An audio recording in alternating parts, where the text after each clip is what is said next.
Hello everyone, welcome back to UnchartedX. This is Ben, and I'm very happy to say that I've got another podcast for you today with the one and only Randall Carlson. Randall is somebody who should need no introduction to regular viewers of this channel. I was very pleased to get the chance to sit down with him once again and get into a discussion about several different topics. We got into kind of a deep dive on the Carolina Bays, talked a little bit more about Randall's backstory. We got into some of the cosmological and mythological implications of comets and the astral bodies and what they mean for civilization and religion and stories. We even got into a discussion around climate change as well as the dreaded cancel culture. Should be a bit of fun for everyone who likes getting into those topics. I do want to say a massive thank you to Randall for again spending some time with me. I very much enjoyed our conversation. You can find more of Randall's work over on his channel, which is titled appropriately Randall Carlson. It's the home for his excellent Cosmographia podcast that he does with Brad and the Snake Brothers and Mike. It's a great show. I'd recommend it. You can also find his work hosted over on howtube.com. Randall is kind of a flagship account for Howtube, as well as on his website, which is randallcarlson.com. Those are all linked below, and I hope you enjoy the podcast. All right, well, hello, everybody. Welcome back to the podcast. I'm thrilled to say that I'm being joined once again by the great Randall Carlson of Cosmographia. Randall, it's great to see you. Thanks again so much for taking the time to talk with me. My pleasure, Ben. It's great to see you again, too. Indeed. And I'm looking forward to hanging out with you again in the real world. Oh, yeah. Yes. Yeah, definitely. Yeah, for the first time, we'll get to. I haven't met you in person, so and we'll get the chance to up in the Scablands in May. Yeah, I'm also very much looking forward to that. Oh, wait a minute. We didn't meet in Egypt, did you? That was just a digital meeting, wasn't it? It was. I wasn't in Egypt when you were there. What am I thinking? You were. Well, you did turn up on the on our television screen in my hotel room in Egypt. That was pretty cool. Yeah. Randall, for people that don't know, Randall was kind enough to spend a couple hours talking with our tour group, doing a Q&A while we were in Egypt, and he had some time. It was something that was kindly organized by yourself and George Howard. Big thanks to both of you for that. Good old George. Good old George, yes. He emailed me the other day, actually. Yeah, looking forward to chatting with him again soon, too. Yeah, so whenever we have our conference, we'll have to make sure that we invite George. Definitely. Yeah, no, George is a good time, and he's very knowledgeable guy as well. Deep on the Younger Dryas. He's part of the Comet Research Group. I mean, he was part of that first paper in 2005 that got the whole I knew about thing George started. At least a decade before I even met him. Yeah. I read that first paper by George, and I thought, I mean, we're talking, 98 or something. I read a paper, George Howard. Wow, this guy really is on to it. You know, maybe there's like 4 people in the world, I think, who are onto this, Younger Dryas impact idea. And hey, here's one of them, this guy, George Howard. Yeah. I wonder who he is. Wow. Who is this guy? Man, I was thrilled when he rang me up or he talked to me and said, "Hey, I want to come to Egypt," and he hadn't been, or he had been when he was a kid, and then he coming back, and he was just a great traveling companion too. He's a lot of fun, for sure. So yeah, hopefully we'll get the chance again at some point. That would be pretty epic. Yeah, I remember being on a phone conversation with him, and he told me you were planning a trip to Egypt, and he was thinking about going. And he said, if I go, is there any place particular you would want me to go? That's just right. like I think you did. And I said, well, yeah, I mean, all of the play. I mean, obviously, the standards like Luxor and all of those places. But I said, go to the Temple of Hathor at Dendera and photograph that ceiling. Yes. Because, man, there are cosmic secrets splayed all over those ceiling and walls. There really are. Yeah. In fact, that's a topic. We'll get into that. I do have a question about it because it's and in some ways it's that relationship of the zodiac in the sky. A lot of that stuff comes back from there as well. Like we have that represented in ancient Egypt as well, and we can get into that. And we kind of talked about it a little bit because you were kind enough to invite me onto your podcast, which I was on, I think, a few weeks back now, Cosmographia. So anybody that wants to know where to find more of Randall than you can handle, go and look at the Randall Carlson's channel, the Cosmographia. You guys do a podcast every week, pretty much. It gets released every week. We record it every week, and it usually gets posted like 2 weeks after. Right. Yeah, fantastic series of podcasts. I got to say, it's a fountain of knowledge, and just the topics you cover in detail. I mean, it's impossible to get into that level of detail in like a 2-hour podcast here. You guys are sort of methodically working through topics, and I know you have a plan for how you're working through stuff, and I think that's it's great. I highly recommend people go and subscribe and watch your stuff there. Well, thank you. And then, of course, now HowTube has rolled out, and yes, Cosmographia has become a flagship website for HowTube, which is exciting. And I should actually show. Can we show people the? Yeah, sure. Yeah, show us. Go ahead. Just do a screen share, and I will capture it. Because it's what's the web? What's the address for that? It's howtube.com. Howtube.com. There we go. Hey, look at that. Hey, how about that, eh? Randall's live on HowTube. Well, they hired a professional model for the homepage here. That's great. A lot of money. See, still figuring out how to navigate it. Oh, there we go. I see. Yeah. Okay. View Randall's channel. Hit that. That's Oh, so okay. you all of your on the front there, that View Randall's channel. I'm assuming that's all of your content is going to be hosted over there. All of it, yeah. Okay. So we go through, people could learn about the whole system that's been. It's a pretty much cutting edge system here, and you can go through all the benefits, and there's going to be a lot of the things are responses to what's going on with the more mainstream platforms. So the idea is it's going to be curated, but it's going to be much more open to a lot of possibilities. Right. So courses and learning and all this sort of stuff seems like it's happening. That's great. HowTube project. Okay. And that's looks like it's launched, and I know there'll be a lot more coming out on that pretty soon. There's tons more, but we'll just go to Randall's channel because we got, Mark After School is going to be one of the flagship content creators. Yep. Which is awesome. He does awesome stuff. So here now goes to the Randall Carlson, and here you'll see the podcast episodes. Yep. Going down here. So look at him. Yeah, look at that. It's a lot of content. I was going to say too, because the other place to find you have a couple of websites. It's randallcarlson.com and I think also cosmographia.com. That's like the best places to find you if people are looking. It's randallcarlson.com will get you to everything. It'll get you to the Cosmographia podcast. It'll get you to HowTube. Yep. And excellent. Yeah. And one thing to mention, because I've seen this on Twitter once or twice, is that you're not affiliated. There's because if people look for you on the web, they'll run into something called is it Sacred Geometry International, and I know that we talked about this earlier, but you're not affiliated with that. And I'd seen it also on Twitter because people think that's you on Twitter. There's also an official Randall Carlson on Twitter. It's not SGI. It's not Sacred Geometry International. I don't believe you're affiliated with them in any way, and certainly don't benefit from it in any way. Or make I do any money not. from them. I am not affiliated. I was.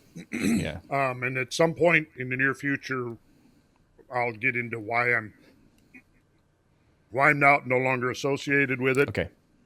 For the time being, though, people need to know that any sales of my work there, I receive zero remuneration for it. So if you think you're going there and you're buying a class or a DVD or anything like that, or making a contribution, I see none of that money. Yeah. Okay. So if you're looking for Randall's work, find it here at HowTube, your website. Yes, and I will mention the Sacred Geometry course that's for sale on there is 10 years old, and it was never finished. And that's one of the reasons, amongst others, why I've pretty much... we are now creating a new Sacred Geometry course that probably will not really be available till early summer. Okay. But it's going to be kick-ass. That's all I can say. I imagine it would be. Yeah. I think I've said before, like your old videos, like just that's just the amount of work. I think I said this in the last podcast, to have been in that room when you were like a lot of your older content when you're in the room with the people you were doing all the lectures and slideshows, just sort of working through these concepts in decades past. I think that would have been fascinating. I get a lot of enjoyment out of that stuff, and I'm sure that's the content that's going to be in these classes coming up. So yeah, I like those old ones. Except as I'm watching the old stuff from like 20 years ago, I'm going, I didn't have that right. No, I don't Yes. believe that anymore. But Yeah. or but overall, most of the content I think I would still stand by. Right. Most of it, yeah. I Yeah. think Good. anybody who's doing you know any kind of in-depth research for years, trying to come up with answers by sifting through a lot of evidence and data and so forth. You're gonna go off on some tangents. You're gonna go off on some dead ends. That's part of the process. It is. Yeah. And it's interesting though that I've seen something. One of the things I've learned since I've kind of taken this thing to the next level in the last 5 years, like in my affiliation with and friendship with Graham Hancock, Mm-hmm. I have seen some of the tactics used in the effort to discredit him and his work. Right. And typically, this is a very common thing. I'll see somebody go back to something he wrote 25 years ago, Right. which was almost more speculative, right? Yeah. But then dredge that up as if the fact that he was exploring something that, for example, didn't pan out 25 years ago, and that now discredits everything that's come since. Yeah. All the books he's written since then, and so on and so forth. So I've really become cognizant of that tactic being used by those who are defending agendas by trying to discredit things that would conflict with those agendas, if you Yeah. follow me. No, I do. Yeah, and Yeah. I've seen the same thing too. I was Sure. very critical of the work that the basically borderline slandering him in I think it was the Journal of American Archaeology. Yeah. One of the trade rags that came out. It's John Hoops and a couple other people that put together a whole bunch of stuff that would pull up topics like that. I mean, as you say, and this is always a work in progress. You look at that's how science, that's how all these things work. Like even when you get into the things like the Younger Dryas. I mean, Yeah. 25 years ago we didn't have any evidence for it other than the cultural evidence, the historical evidence, but it's not only since 2005, and that was after Hancock published Fingerprints of the Gods, the first one, that sort of explored this war. Not the first, but he really drove home the idea of a global cataclysm that affected humanity. We didn't have any evidence for it, and in that period since now, we've got 200 plus peer-reviewed papers. We've got some very solid science behind it, ideas evolve going forward. I know what you mean, and I'm the same. Like you start off with a bunch of ideas, and you refine your thinking and your ideas as you go forward. That's the nature of things. And yeah, I've seen the same tactics used where they'll pull up stuff, and he said, he talked about ice, Earth crustal displacement or something from. That's what I was just going to mention. In trying to come up with an explanation for what could have caused a catastrophe in Fingerprints of the Gods, he kind of went to the Charles Hapgood's work. Yep. About crustal displacement. Yes. And that work still, in my mind, has a lot of merit. Yeah. I don't think it's necessarily going to be what he was surmising, that the entire crust of the globe shifts over. I don't remember his time frame, but it was pretty short. Right. And he excuse me, he sees the crustal shift as being the trigger of the cataclysm. Yep. I kind of lean towards a model where there is rapidly accelerated crustal displacement, but as a consequence of. In other words, I've turned it around and said, well, part of the whole question of, when you have the deglaciation process, that involves a very rapid redistribution of surface mass. Yes. And a rapid rising of sea level. So there's a whole isostatic response in the planetary mass that results as a consequence of that, the deglaciation. And 6 million cubic miles of ice is going to be an extraordinary amount of weight. And when you redistribute that weight, I think there's consequences, not only to say even to the orbital stability of the Earth. Right. I think there's also ramifications in terms of the geomagnetic field, which I know is one of the things you wanted to talk about at some point, in terms of the shifting of the Magnetic of poles. geomagnetic north, for example. Yeah. I don't have a definitive answer on that, but the limited studies I've done would suggest to me that what we're seeing in effect is still its residual response to what happened during the Younger Dryas. Yeah. We're still seeing the after effects. The Earth is still trying to return to equilibrium in the aftermath of those events. Yeah. And as we become more and more aware of just how extraordinary and extreme and powerful those events were, it almost follows it. Yeah, it's going to take some time for stability and equilibrium to be restored to the system.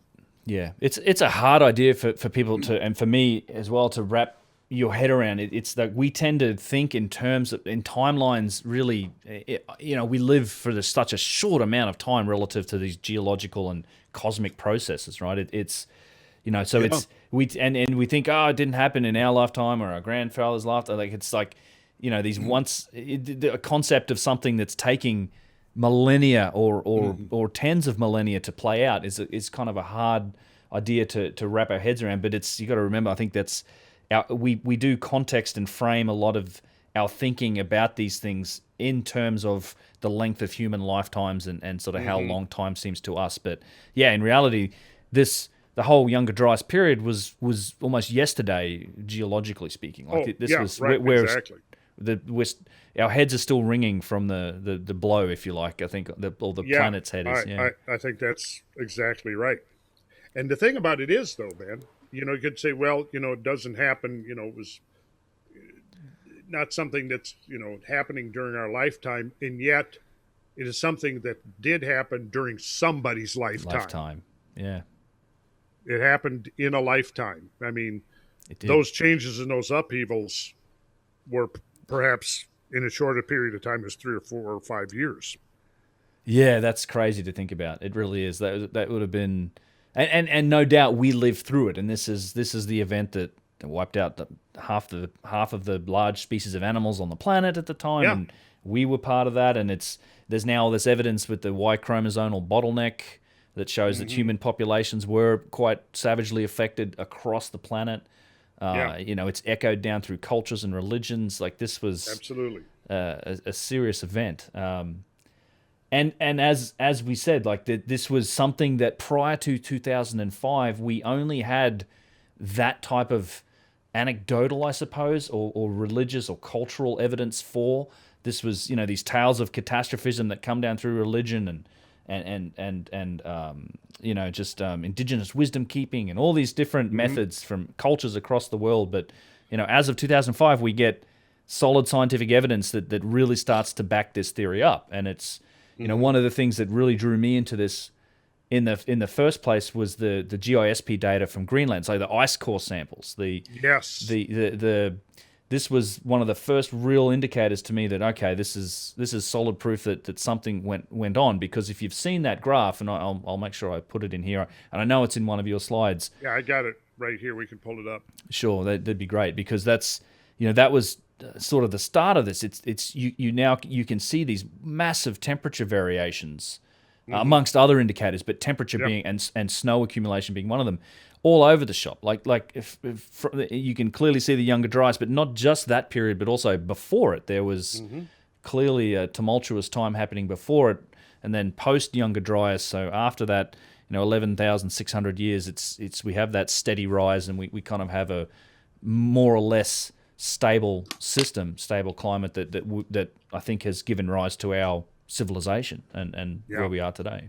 I look at that period. Early 90s was a very auspicious and significant time for me in my research and understanding, because when I really almost see a milestone point in my thinking about all this, the evolution of my thinking, was the first publications I'd seen of the oxygen isotope graphs of from the ice cores. Yep. That blew my mind, and I was already thinking about impacts at that point, because I got interested in the Carolina Bays in the late 80s. I think I read Henry Savage's book, The Mysterious Carolina Bays, maybe the year or two after it came out, which would have been maybe 87, 88. Yeah. So I was really fascinated by the Carolina Bays. I went I went with a one of the scientists on staff over at the Fernbank Science Center here in DeKalb County. He's at the time he was a PhD geologist working on his second PhD in geochemistry. Oh, okay. And I made several trips with him down to the Fall Line, which is just south of Macon, right at Macon, Georgia, where the Eocene-Oligocene boundary was exposed. Now, the Eocene-Oligocene boundary is the layer that the Georgia tektites are found. Okay. And the Georgia tektites are the result of the splash apron that fell back to Earth after the impact that has now left its crater on the bottom of Chesapeake Bay. Yeah. Roughly 35 million years ago, and also coincided with not one of the Great Five, but nonetheless a significant mass extinction event, which occurred right there. Right. So I was down there with him. We were hunting tektites, and nearby there were some Carolina Bays, and so he was aware of the Carolina Bays, and I got to know him because they have a publicly available science library at Fernbank Science Center that was just woefully underused. So they had it set up. The idea behind it was, well, we'll make this resource available to like the public or independent researchers or whatever, this science library. And in the late 80s, you didn't have digital downloads of papers like you do now. But what they did have was, they had the whole interlibrary loan network set up with dozens and dozens of university libraries and so on. So I started going in there regularly about 87 or 88 and research. I first went there because I had actually read a book about 5 or 6 years earlier called The Secret of Atlantis by Otto Mook, a German physicist. That was one of the earlier books I had read. It came out about 1980, I think, or maybe it was translated into English in 1980. And I was at that point like, so what's this deal with Atlantis? Was it real or not? Or, so I started reading a series of books about Atlantis. So Otto Mook's book was one of those that I read, and I thought, okay, I want to get it from the perspective of what do the scientists actually say about it, I did, of course, go back and read Ignatius Donnelly. His books from the 1880s, right, which were interesting. And interestingly, Ignatius Donnelly, if you've read him or you're familiar with his thesis, he attributes the cataclysm that destroyed Atlantis being the consequence of a cometary impact. Yep. Yeah, way back in 1882, 83. Yep. Okay, so I had read that. Interesting idea, comet. And then I got a hold of Mook's book, and he had a chapter in there where he talked about the Carolina Bays. I thought, well, Carolina Bays, hey, they're right in my backyard. So then going back with Ed Albin and going down to look for the Georgia tektites, somewhere in the conversation, I said, you know anything about the Carolina Bays? And says, oh, yeah, there's some right down there near the outcrop we're going to be looking at, just south of there. So we made some trips down there and explored, and he collected samples from the rim of Carolina Bays, actually back then, and had them tested. Okay. And there was some stuff that showed up that looked like it was slaggy glass, and it was definitely argon. Argon dating showed it was too old to be industrial. Okay. Initially, when he had it tested, the professor, he was still doing his coursework in geochemistry. The professor said it was undoubtedly industrial. Yeah. But if it was industrial, there should be no argon isotopes at all, because I forget what the half-life of argon is, but it would have taken at least 10,000 years to show traces of argon gas. And guess what? It showed traces of argon gas. Right. So right there, that was when I went, impact possibly. And see, that's what Otto Mook was theorizing, that there was a breakup of a comet, and he cited several of the work, the earlier work, the controversy that went on between the celestial camp and the terrestrial camp. For the Carolina Bays. Probably familiar with that Douglas Johnson was the leader of the terrestrials. And he concocted the complex hypothesis, which the complex hypothesis, Ben? No, not specifically by that name. Oh, it's the solution Artesian lacustrine Aeolian hypothesis. Okay. Could you repeat that after me now? Atresian, 3 times really Latresian. No, I fail. Just mark me down as a fail. The Artesian solution lacustrine Aeolian hypothesis. It's basically everything in the kitchen sink to try to explain the anomalies of the Carolina Bays. Yeah. I mean, we could break it down.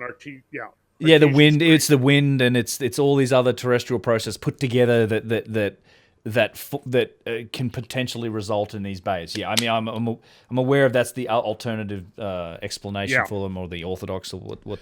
And the main problem with that, though, is you can't cite anywhere on the world today where you're going, okay, see, look, there it is. We see one forming right there.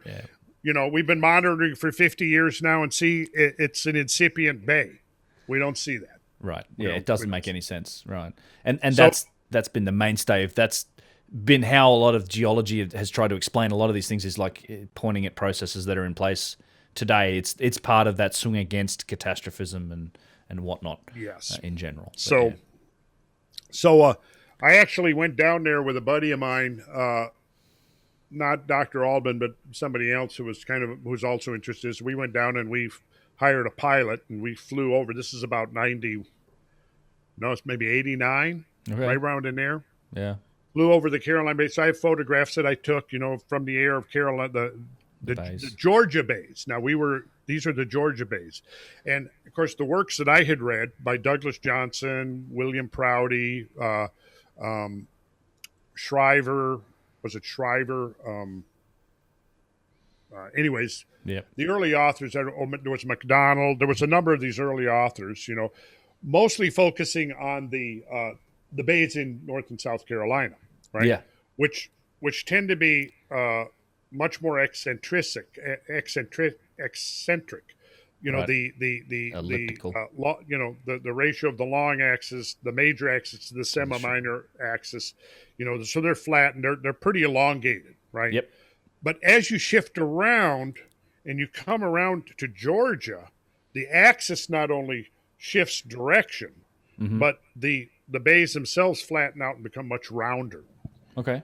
So I was very curious about that. So my interest in the bays goes back to the late 80s, right? It was triggered by reading this book by Otto Mook called The Secret of Atlantis, which and his whole thesis in that book, which I'm pretty sure was translated in 1980, was that there was a catastrophe that caused the destruction of an island civilization in the Atlantic, and the trigger of the catastrophe was an impact, and a cometary impact. And he went back to Ignatius Donnelly, I think, ultimately, and credited him with the idea.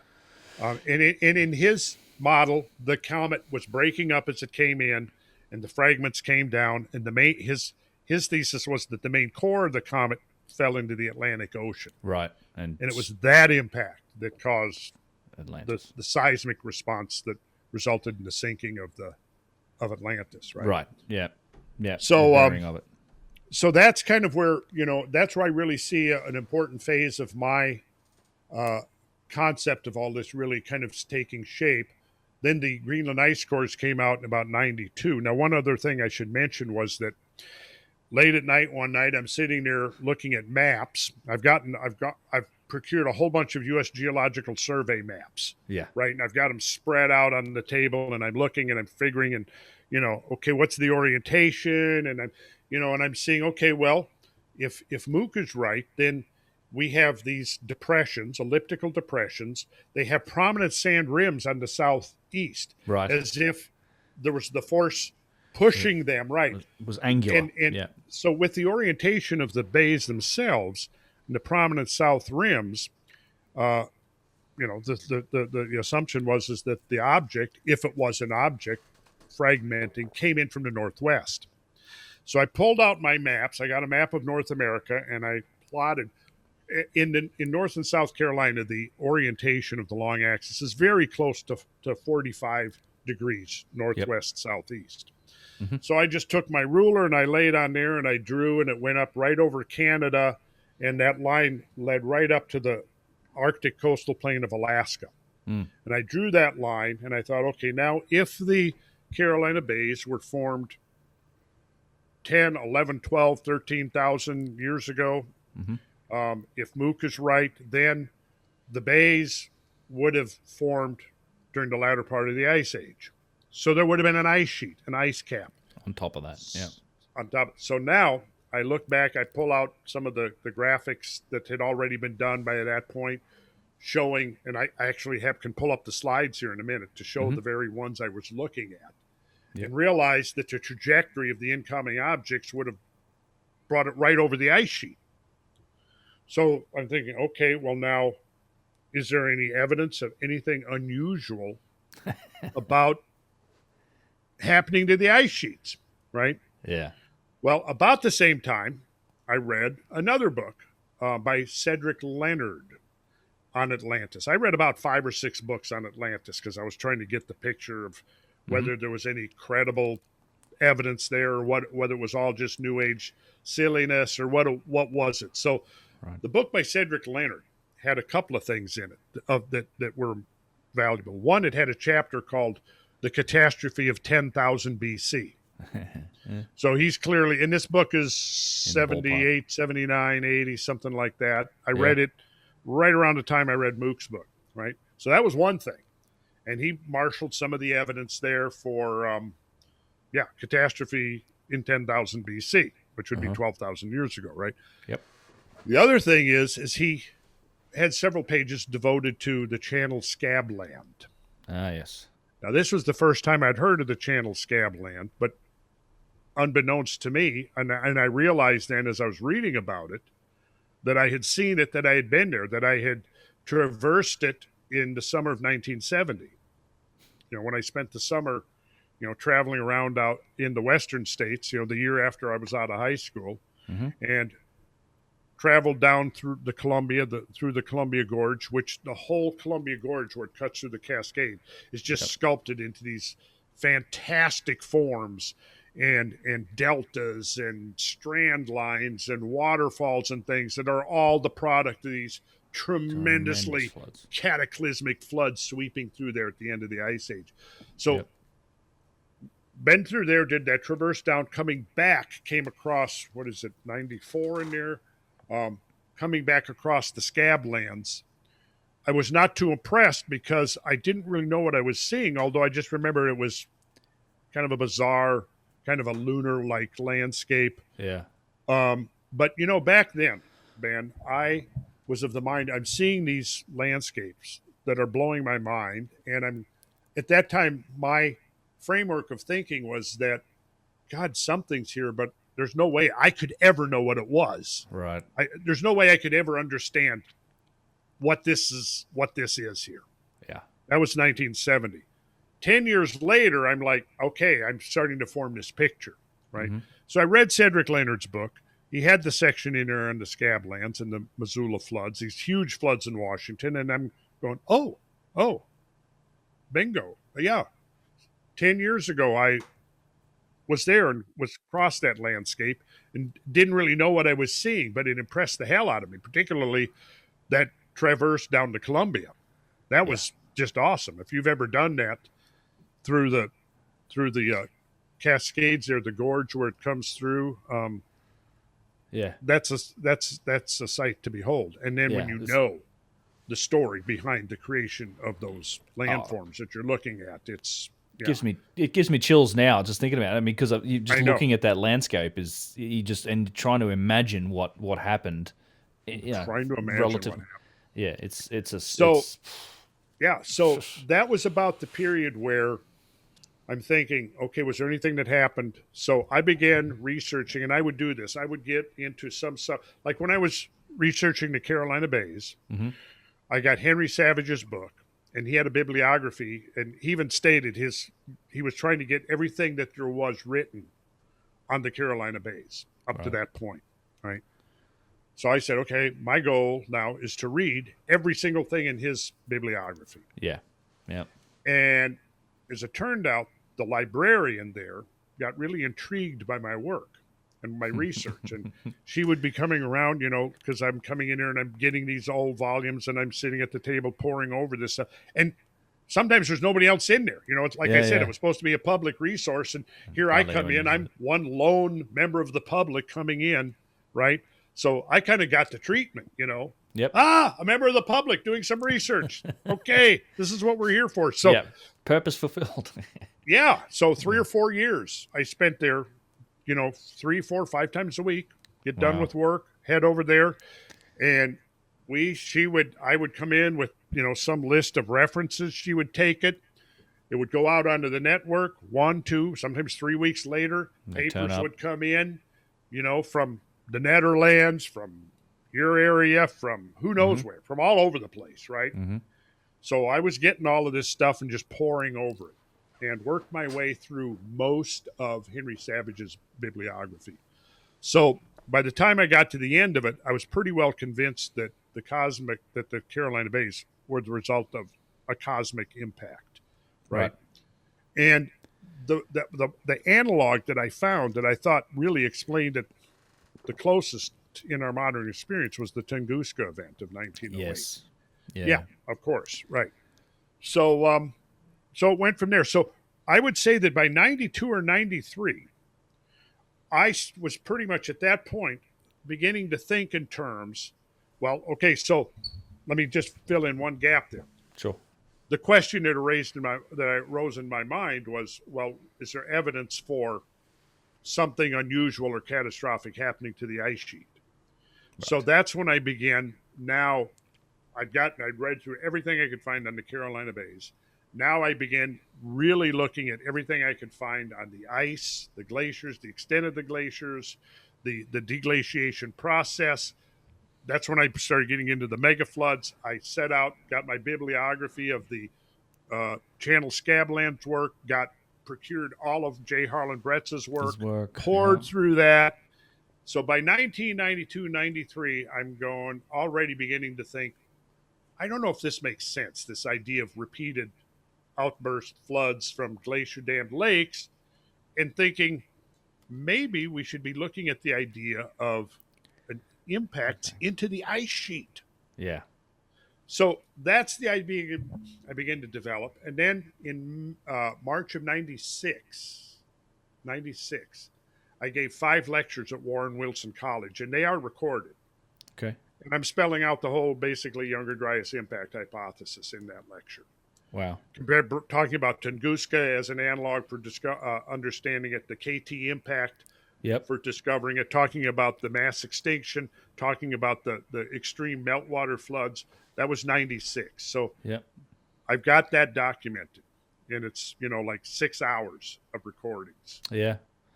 So, that's amazing. I kind of describe it that way too, because you have put together the macro picture in a lot of ways, like the large scale evidence for this.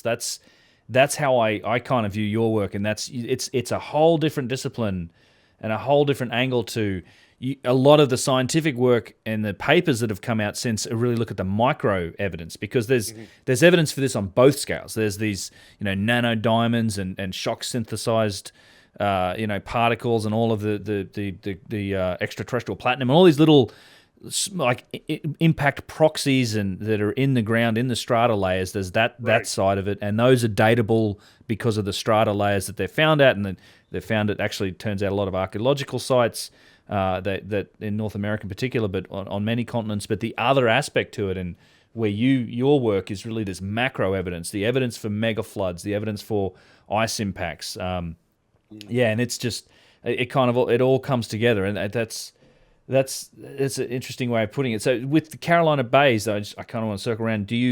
That isn't. I mean, it's almost. I consider that almost like splash damage from this impact, and it was such a tremendous impact, likely into an ice sheet, that it ejected that those bays were formed by ice. Is that you're on board with? Is that how you think about those today too, or? Are you... Still straddling the fence. That's okay. Tony Zamora's idea, and I know Tony. We've communicated, we've hung out, and I've watched his demonstrations of how it would work. Yep. And what I'm going to say is it's really interesting. I'm not Yep. convinced yet. Okay. For me, I really have to wrap my head around it more. Right. Think about it more. I still tend to lean towards a Tunguska model because Okay. looking at some of the concept, and we can pull that up in a minute. I mean, when you look at the Tunguska area in the swamps below that aerial detonation, Yeah. there are features and forms that look very Much. Carolina Bay like. Yeah. Um, uh, and those were from atmospheric detonations and conical pressure waves Yeah. intersecting the surface of the Earth at an angle. Right. Okay. Um, I know that Tony's idea has gotten some harsh criticism from some other guys I know, Yeah. Malcolm LeCompte and others. Right. I don't know. It's interesting. It's an interesting idea, and it's an Yeah. idea that I had actually entertained, but then kind of dismissed it. Okay. You know, mainly I probably dismissed it because I was thinking I didn't have the conceptual framework and the detailed knowledge to decide whether it was credible or not. Yeah. This is like 10 years ago. Yeah. Anyway, so I kind of put the idea on the shelf, and then I encountered Tony's work. And Yeah, so that kind of brought that idea back. Because it's super interesting to me that the way that they look at the axes for these all of the Carolina Bay, and people should know that there's I think millions, if not definitely hundreds of thousands, if not millions of these, not just in the Carolinas. They're also called the Missoula rainwater basins, and there was that one study that calculated that by lining up the axes, the long axes of all of these bays, and he calculated this off thousands of them, but also taking into account Coriolis effect, given that if you consider that the origin point was somewhere around Saginaw Bay, so the idea, I think his idea is there's an impact there to the ice sheet, and then the ejector is essentially what caused the Carolina Bays. I think he's referred to it as the ice boulder hypothesis. Ice boulder hypothesis, right? Now, as a result of becoming familiar with Zamora's work, that was the first I didn't know about the Nebraska bays. Nebraska rain basins, yeah. Now that is a pretty interesting piece of evidence, and because one thing, like you were just saying, the axes of those Nebraska bays, they're oriented kind of to the northeast. So when you draw lines, they converge on the Saginaw Bay area. Yeah. So, I don't know. I'll be honest. I don't know, but it's one of those things that I think it'd be a hell of an important thing to eventually find out. Yeah. And what are we going to find out? We're going to find out that the Caroline, now there's some guys doing work out there that are saying, well, they're impact produced, but they were produced like 100,000 years ago. Right. Yeah. The time frame's off. It's what George Howard calls the kooky caboose to the Younger Dryas theory. In terms, the dating of it is kind of they're still working. Yeah. I think there's a lot of work to be done looking into the center of those. Like, is there any particles they can find at the center of these bases to prove out these hypotheses? And then there's the dating aspect, because one of the things Tony does show is that there's the flipping over of strata. Like as a result of that impact, you have older layers that end up on top of younger layers. And that's common during impacts. Right. Exactly. You find that at Meteor Crater in Arizona. Yeah. Exactly the overturning. Yeah. What seems to be certain is that they seem to be impact caused and not, wind and sand, erosion, and all the other the list of terms that I can't pronounce. Yeah, the Artesian solution lacustrine aeolian hypothesis. That one, yeah. That one. That's what you're trying to say, Ben. Yes, indeed.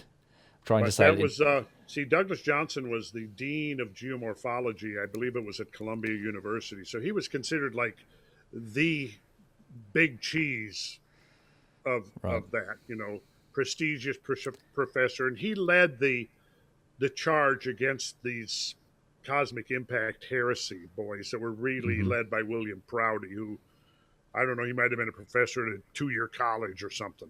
Right. But as it turned out, Douglas Johnson's theory fell apart eventually in the 60s. I don't know if we want to get into why, but it was the solution part of his idea basically didn't hold up, and Okay. because in his see, very briefly, Okay. you had an artesian spring coming up. It's Yep. all limestone terrain, dipping towards the southeast Yep. or tilting towards the southeast. So you picture it's got this tilt, and you have the an artesian spring coming Spring. up, right? Mhm. Okay. Now, what's happening is that the spring is flowing along. It's a perched spring, which Mhm. means that there's a cap rock it can't get above. It's flowing in a zone of weakness, probably between two bedding planes in the limestone. It's flowing, Mhm. and then it gets to an aperture or conduit to the surface. So it actually creates, in a way, kind of like an upside down waterfall, You're right. right?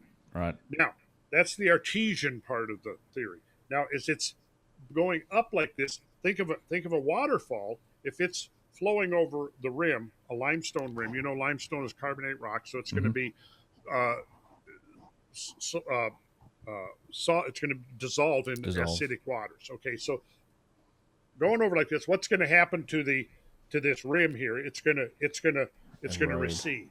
Yeah. See, as the water eats it and washes.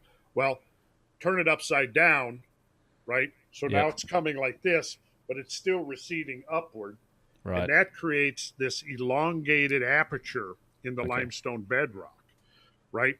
So now what you've done is there's the artesian, then the solution, right? Mhm. Now lacustrine means lake.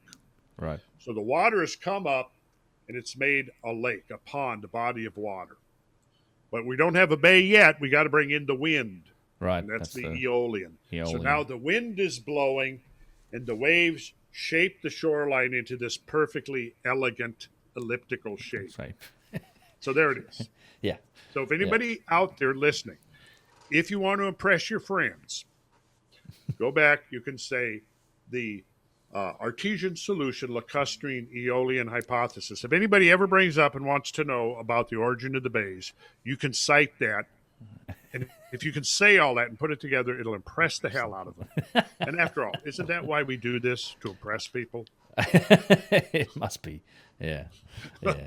I guess well, just at the barbecues and whatnot. I tend to Yeah. it doesn't always work out, but sometimes. But here's the problem. Here's why it's since I went through all that, I might as well go another 20 or Yep. 30 seconds. Yeah, please. The reason his theory was quietly discredited and put on the shelf in the late 60s was they started doing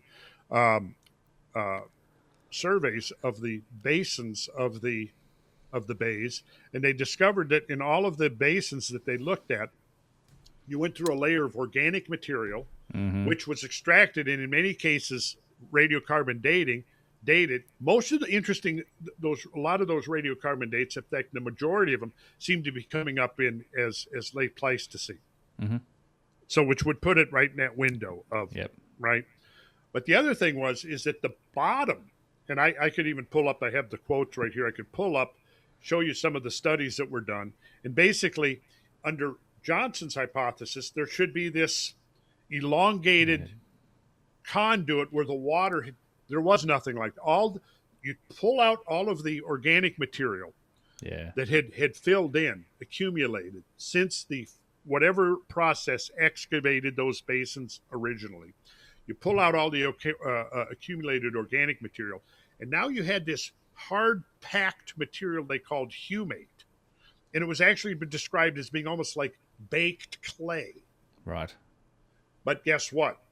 It was solid. There was no aperture Right. that would have been created by the solution of artesian waters in any of them. Okay.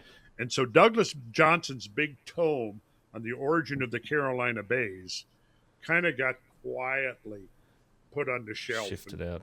Yeah. and where it was ignored.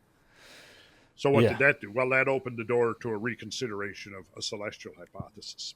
Right. So Yeah. it's interesting. It is. It's and it's not it doesn't seem to be an area that the bays don't seem to get a lot of mainstream attention or scientific. Not that I've seen. It's No, they don't. there's still like something of an enduring mystery as to how they formed, and they're remarkable. I mean, with modern LiDAR and things now, we're seeing more and more just how prevalent they are in that area too. It was a full-blown saturation bombardment. And Yeah. I think it fits in the overall concept of macro evidence for these cataclysmic times that we've been through. And we spend a lot of time, and I know on your podcast you guys have been looking at some of the evidence in North America, but I know there's evidence for this catastrophic flooding all over the world. Like there's it's not All just over the world. I mean, it definitely there's I think because of the Laurentide and the ice sheet situation in Americas, we have some very strong evidence and big signs of it. But this was a global event, and I don't know if you have some other examples of kind of the evidence for this catastrophic flood in other parts of the world. But that was another topic I wanted to ask you about. You find that evidence of really catastrophic floods, I mean, orders of magnitude larger than anything from modern times, is found pretty much all over the world. But that doesn't mean now necessarily that it's all the same One flood. Right. First of all, I want to issue that disclaimer. Because one of the reasons science has resisted this, let me say, there was the old diluvialism, which was what we found in the early 19th century up until about mid-19th century, when all of the founders of geology, for the most part, all believed in catastrophism. Right. Because they're looking at the landscape now without the lens of gradualist dogma.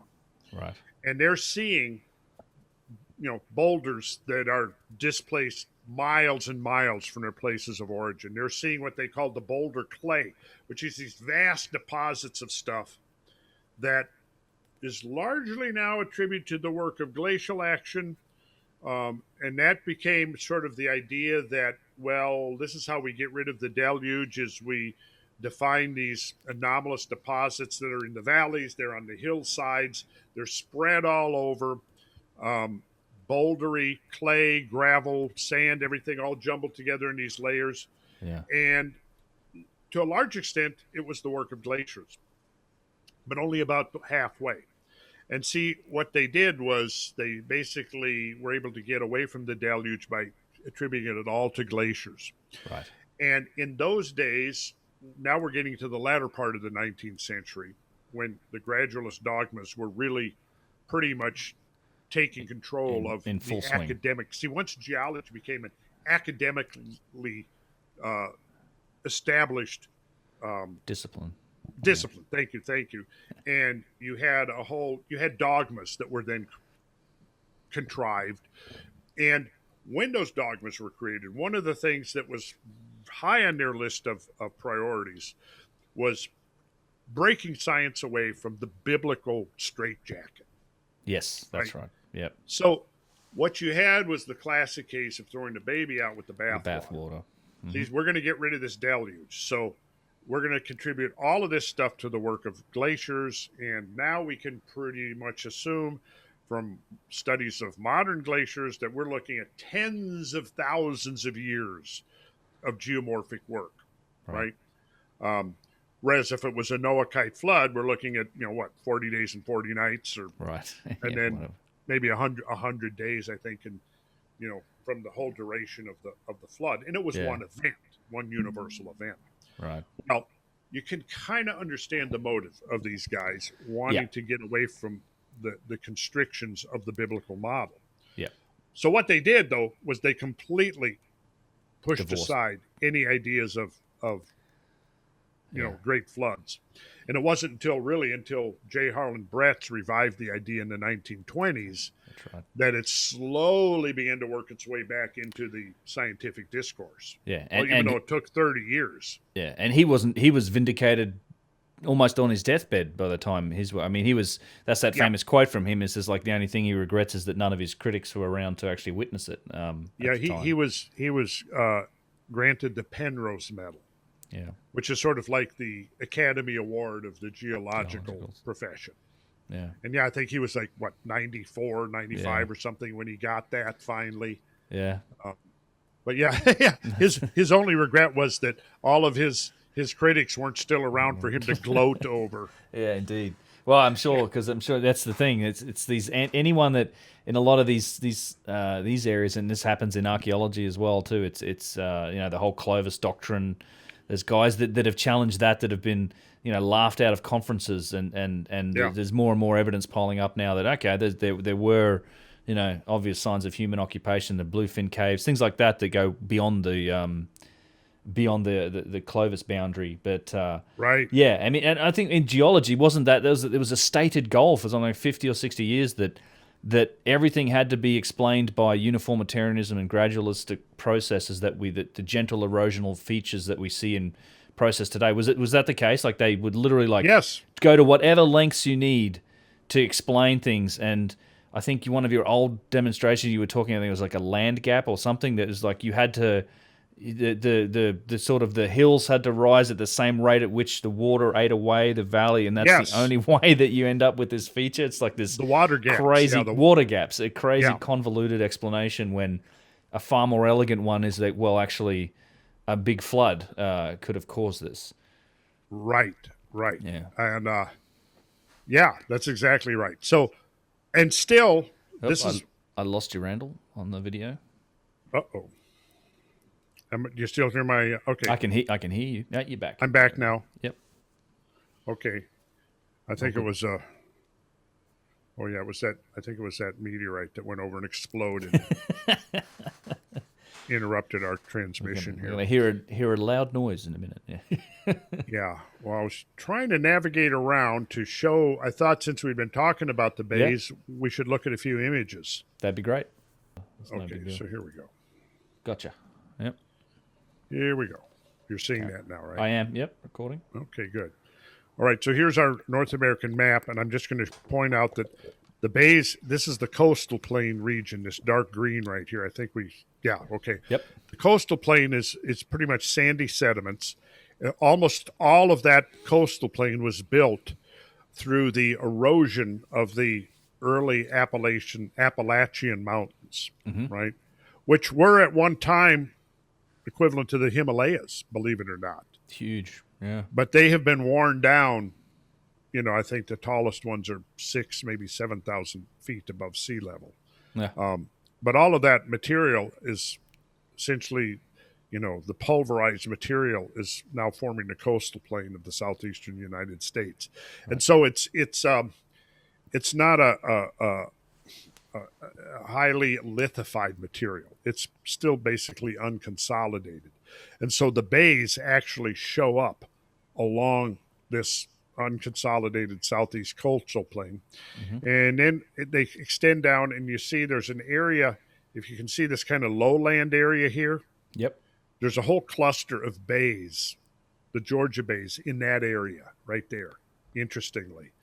So if it was an impact, the Saginaw Basin is right up here. Isn't it right here? I believe it's. Let's see. A little east of that, maybe? I'm not sure. No, it's here. Yeah. This is. east I of think that. here it is. Yeah, this is it right here.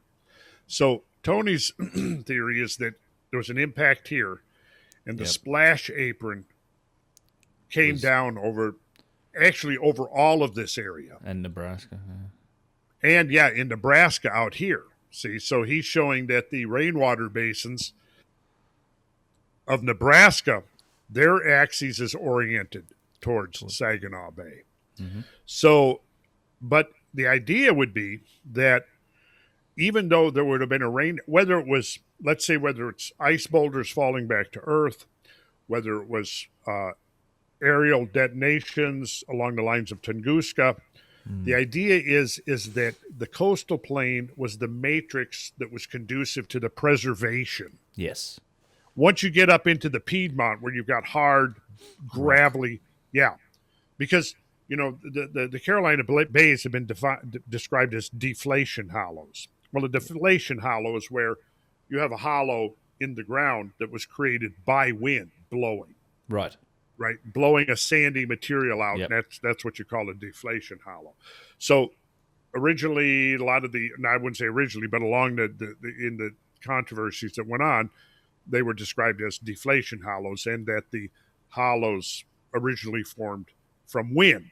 Like after the collapse of Douglas Johnson's theory, There were several others. There was one guy who wrote another book in the probably mid to late 70s called The Origin of the Carolina Bays, where he attempts to explain them as a result of primarily wind. Right. And I read that book, I didn't buy it. But anyways, so the idea is that the bays are preserved along in here. They go as far north as Virginia. In fact, there's been a few of them scattered up even around in New Jersey. But the greatest concentration is right along here, North and South Carolina, in the coastal plain region. And and they're called bays because of these trees that grow there, the bay trees. They're not actual like bays, inlets in the ocean coastline.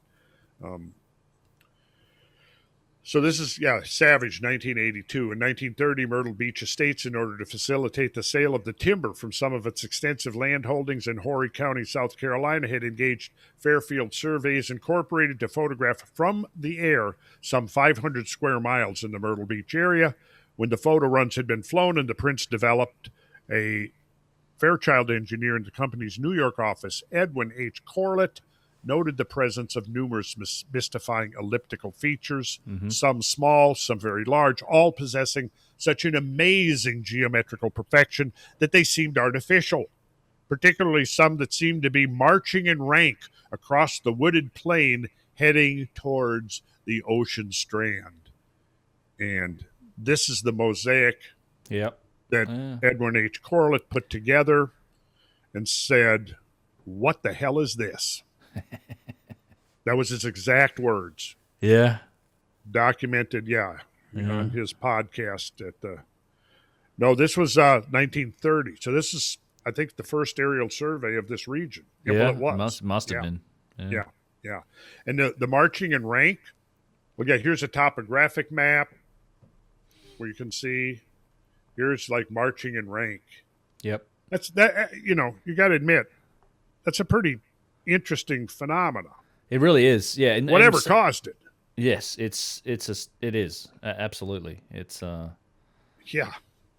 And see, you've got notice this one. You have no real prominent rim here, but you've got this prominent rim on the southern side, right? It's same here, here. Which almost is as if. What does Tony say? Like the conical, it's like a sectional of a cone, like it's suggestive of an angular impact into the ground, yes. Not like straight down angular. Yeah. Oh, Melton and Shriver. Yeah, they were the first to. So Corlett, let's see, I think it was Shriver or was it Melton? I don't remember. Anyways, they knew each other. So Corlett contacted them and said, "Hey, come take a look at this. I want you to tell me what's going on here." So he did, and he brought in one of his associates. I think Shriver was the older one, and Melton was a student, I think. I've forgotten exactly. Anyways, look at the title. The Carolina Bays, Are They Meteorite Scars? Journal of Geology back in 1933. And, they're just going into some of the background. And then this, a careful study of the photographs showed that the origin of these bays involved problems of extraordinary interest, to which I would concur. Yeah. Salters Lake Bay, Bladen County, North Carolina. Note the peat bog encroaching upon the lake and the small bay on the northwest. And notice this bay right here.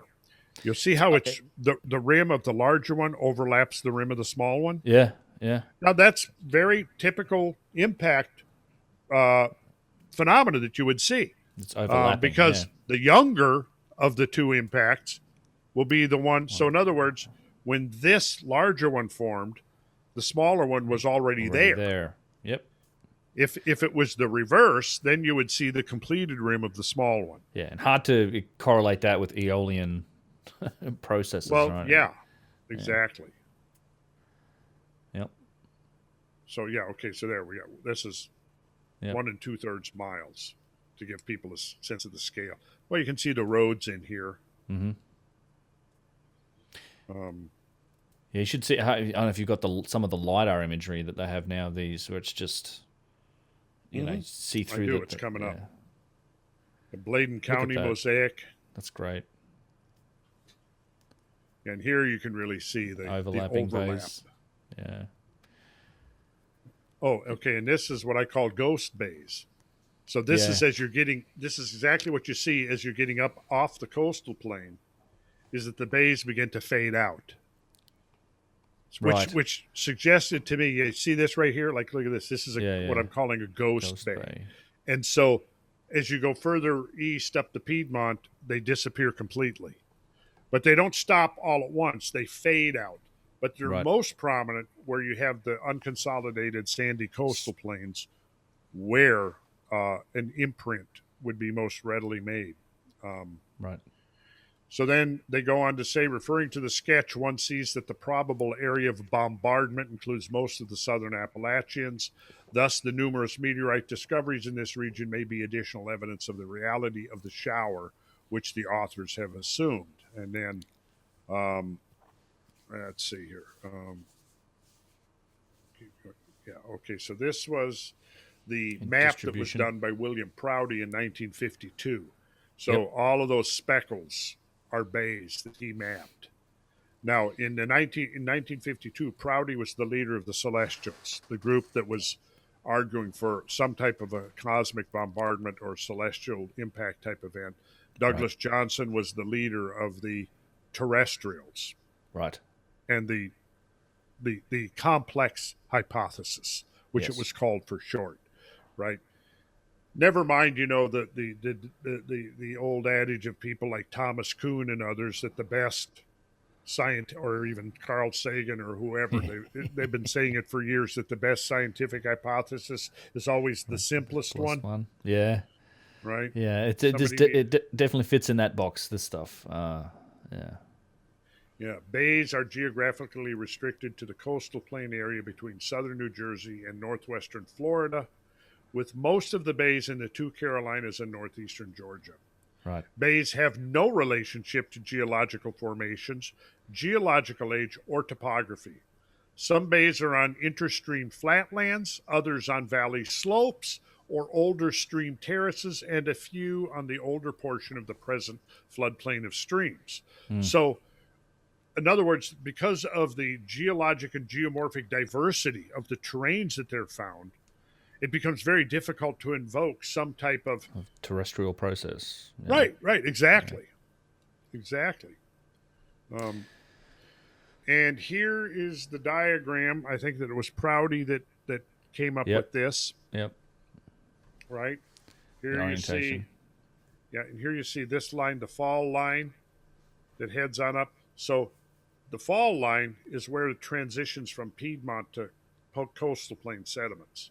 Mm-hmm. So it was this map that I used, this basic map that I used to project onto the globe, and realized that if this was impacts coming in from the northwest, that they would have passed right over the ice sheet. Yeah. The similarity of development and the condition of preservation of bays in all parts of the Bay Country seem to indicate that they are all about the same age. Elliptical sand-rimmed bays are not being formed anywhere in the world at the present time, as far as known. Most bays are associated with other bays of slightly different age. These associated bays frequently overlap. And then they point out that the area to the northwest of the known Bay Country has yielded more meteorites than any other equal area in the United States. Yeah.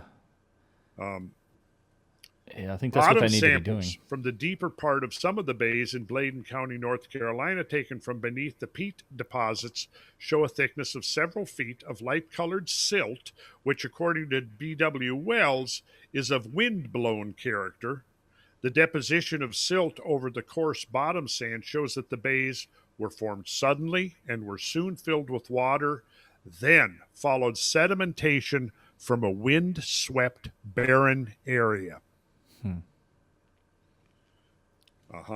And Melton and Shriver state the obvious fact that the bays, if they are of meteoric origin, must be no older than the youngest formations in which they occur. These bays clearly cut beach ridges developed on late Pleistocene terraces. And so here you've got, look at you see these kind of striation lines in here? Yeah, that's what Those they're are talking ancient about. beaches. Okay. And so whenever these beaches were formed, they were before the bays formed, because look, the bays are clearly juxtaposed upon them and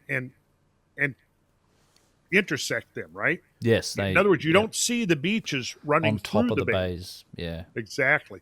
Yeah. So what this is it doesn't give you any absolute dates, but it does give you a relative date. Yeah. So very we get interesting. Yeah, and there we go. There's some LiDAR stuff now. Oh yeah. And gosh darn, what I forget it. I'm drawing a blank here.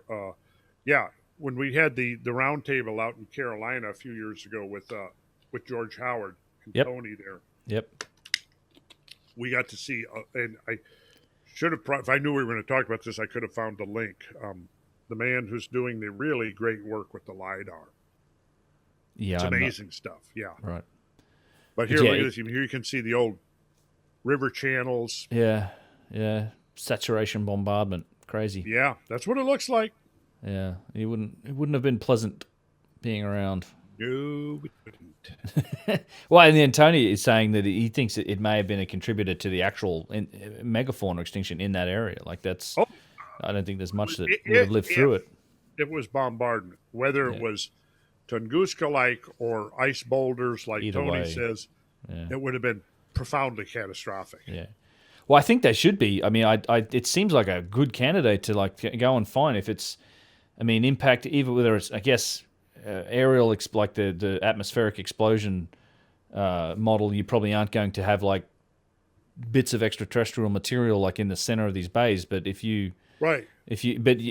I'm sure, and it can't all have been that way. There might have been some that were actual impacts, and you'd think that'd be something that you could go and try and dig for and look for in the center of these bays, try and excavate. But yeah, macrometeorite material has not been found, but micrometeorite material has been found in bay rims. Yeah.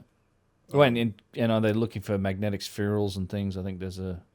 Well, yeah, and I've got some work on that. So we'll go. Yeah, so these are and you notice here when we're looking at the Georgia bays, they're much rounder. Yes. You see there? Yeah.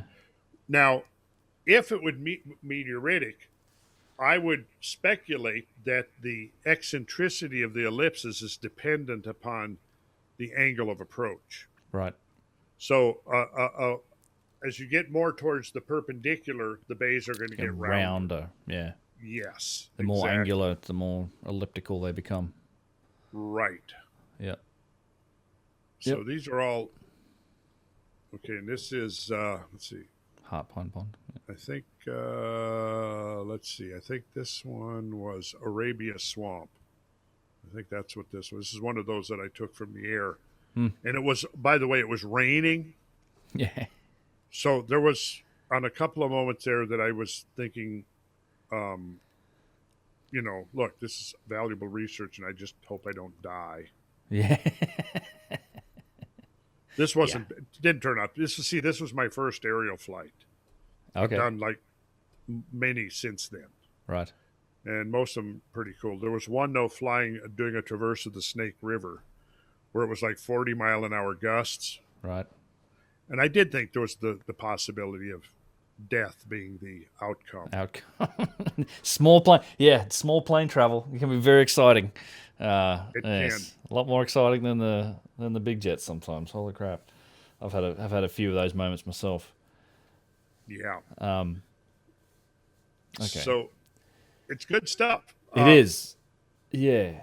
I was going to think. Raymond T. Cox-Zarowski. He was the one who then wrote, 1977. So 1977 now is after Douglas Johnson's book of the same title. Well, let's see. His title was The Origin of the Carolina Bays.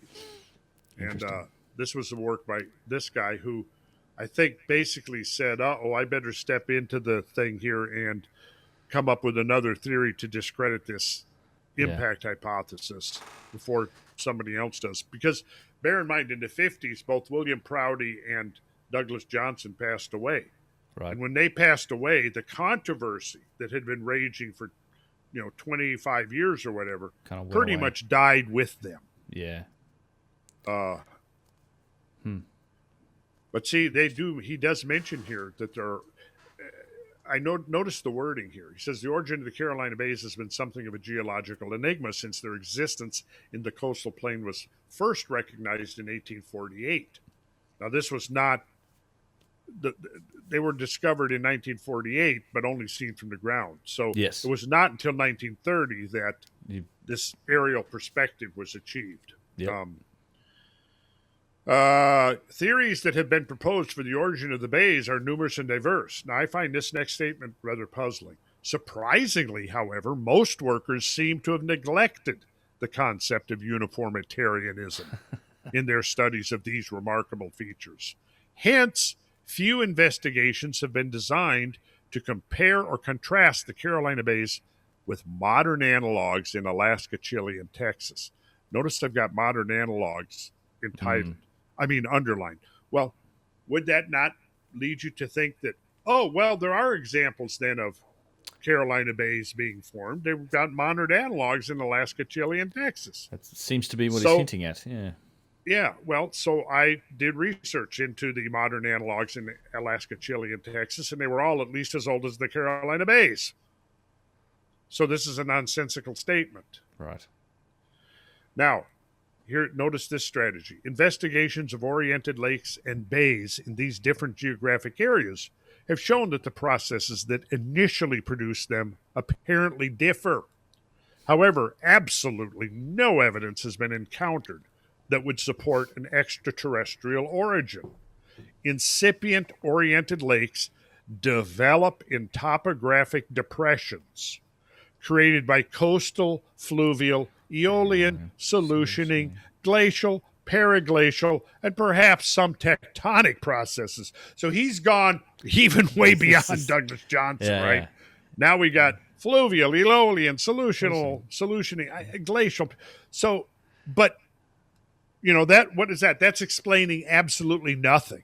It's just word soup, I guess. Here's all the possible terms and processes that could have, in some combination, might have made this. It's not. Right. It's not really an explanation. It is not.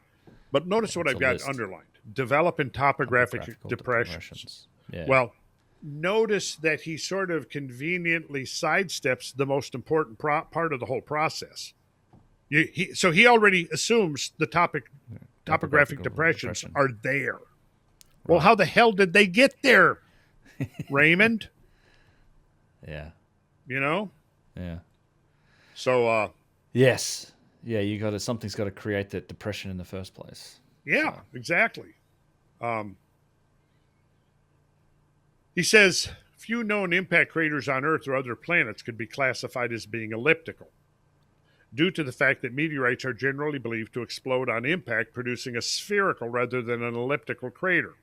If one therefore assumes that these craters are not spherical because the meteorites did not explode on impact, the logical conclusion would be that at least some meteorites would remain. However, no meteorite material has ever been discovered in association with any of the bays. So I've got that underlined for the simple reason that I would suggest that that's not a true statement. Right. And then this is how he goes on, and you can see his orientation of his thinking here.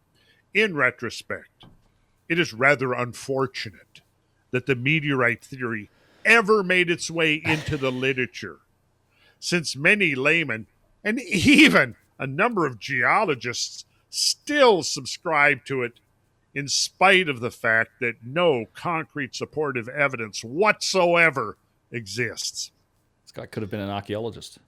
Now, interestingly, notice how dismissive he is, and yet he has absolutely no explanation for it to offer as a counterpart. Yes, I do.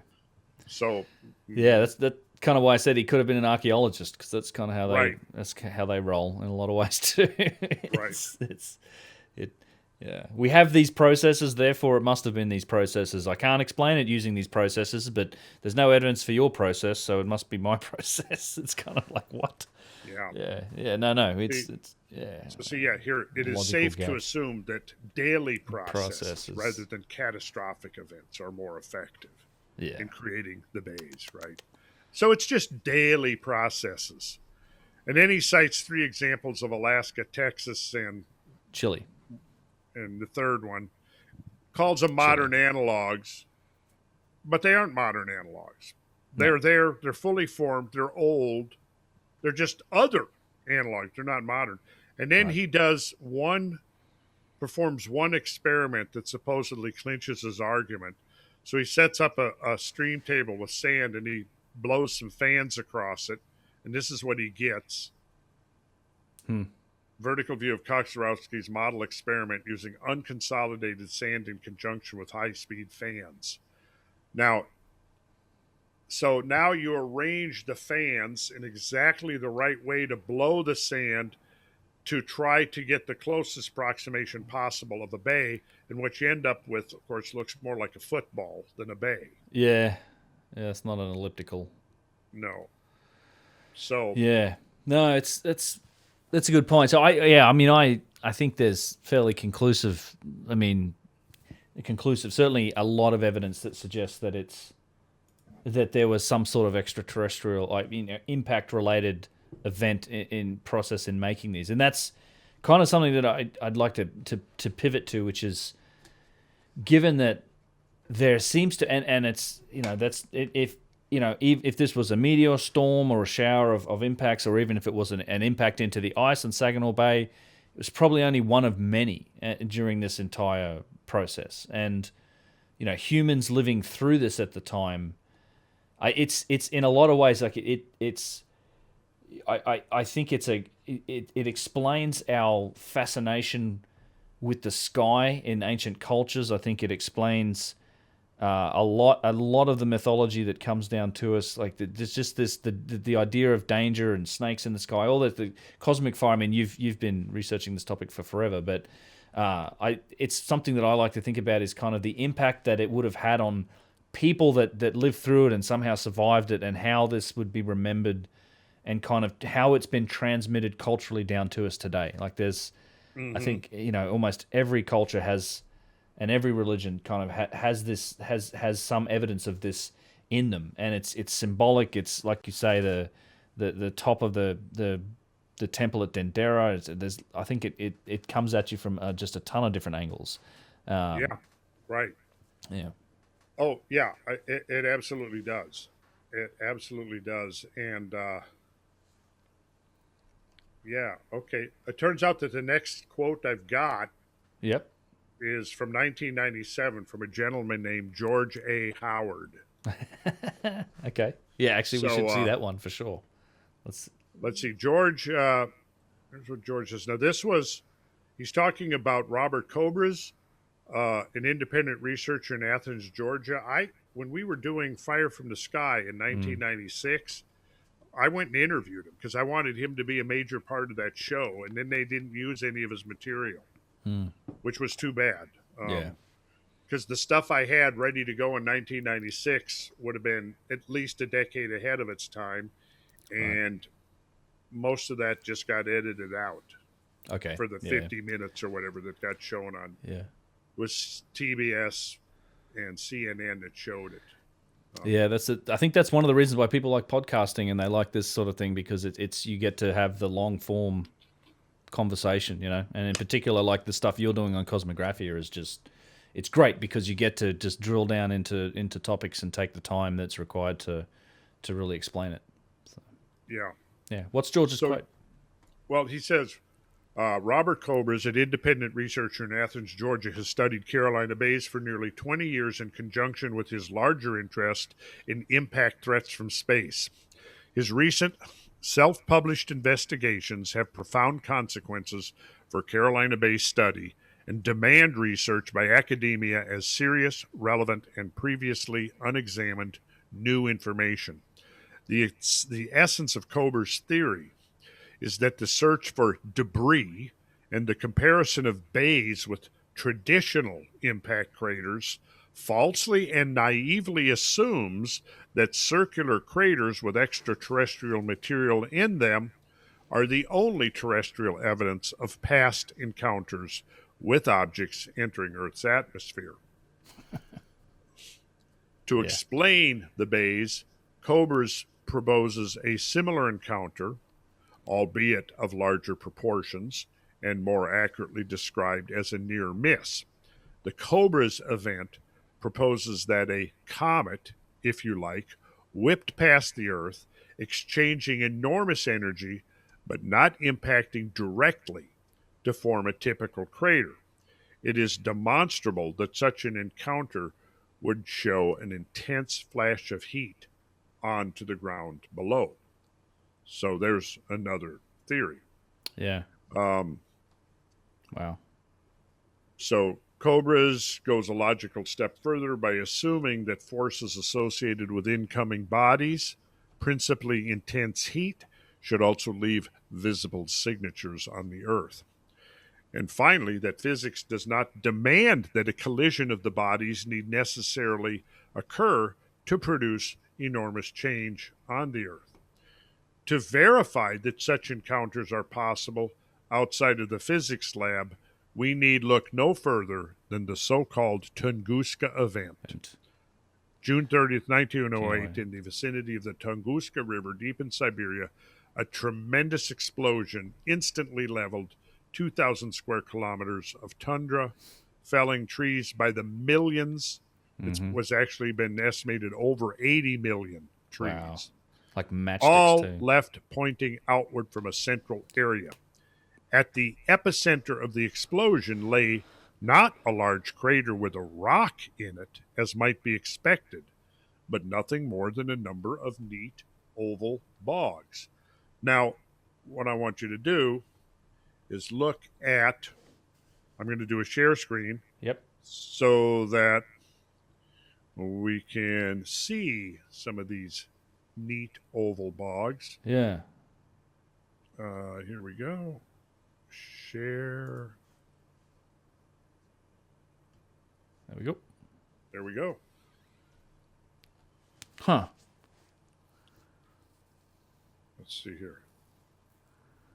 I see the... You can see them out here. There's dozens of them. And let's see, I think we got some more. Yeah, that's ground zero. Here. That's the center. Okay. Yeah, one of the many oval crater swamps Kulik found near the epicenter. Note the forest devastation on the hill in the background. The trees splayed over. Let's see, it should be... Yeah, here again, notice. Now, is that related to the topographical feat, like the sediment, or is it all like a consistent? Well, it's all ground layer. Tundra. It's soil. A lot of it's frozen soil. But here you go.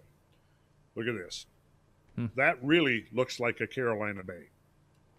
One of the small, neat oval bogs that Kulik erroneously presumed to be secondary craters of the fragmented meteorite. Interesting. This one was named after the ethnographer Suslov. But the point is, you did not have a ground impact, you had an aerial burst. And they produced with these shapes. Shock waves with presumably conical fronts intersecting the surface of the Earth and creating formations that now... Yeah, and here you can see there's numerous of these shallow, swampy, elliptical shapes under the epicenter of the Tunguska explosion. And that appear to be overlapping as well. Yeah. So what's the story? I don't know. But to me, when I looked at this, my conclusion was that, gosh, this is strong evidence. Tunguska seems to provide a model. Right. So imagine you've got a few 100,000 Tunguska type objects. So this is the idea that I kind of latched onto.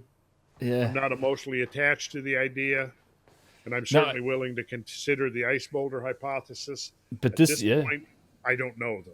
Yeah. I'll be honest and throw up my hands and say I don't know. Well, I haven't heard this comparison and then been walked through that you're thinking on the bays either to this extent. I'm in the same camp, honestly. Like it's what seems to be pretty clear to me is one way or the other, it's, you know, cosmically induced. There doesn't. I'm not. I really don't. I have looked at the idea, like just the formation of the sandy rims on the south side. It's one of those things that is I don't think you can explain very well with terrestrial processes. And so whether Right. and it's gonna, you know, it's tough. It's gonna be tough to nail down specifically what it was. But yeah, I mean, yeah, okay, that's in recent times. Yeah, it's. Yeah, yeah, God, and it's evidence of just some, traumatic bloody crossover with some cosmic debris. Seems like. It's what it seems like. Yeah. Yeah, that's epic. Yeah, So that's kind of where my thinking is at. I mean, it goes further than that, but I'm sure. Yeah, but that's a good start. Yep, it is. And you know, Tunguska is interesting because, you know, June 30th, 7:30 in the morning, peak of the Taurid meteor stream. Yes. Yeah, the timing is. Yeah, the timing, but not only that, the radiant point. Let's see, I might show you another. Yeah, here we go. Let me do another stop share, and I was maybe seeing we were that still seeing it. I don't know. Okay, Yeah. so here we go. The radiant points of various cosmic entities.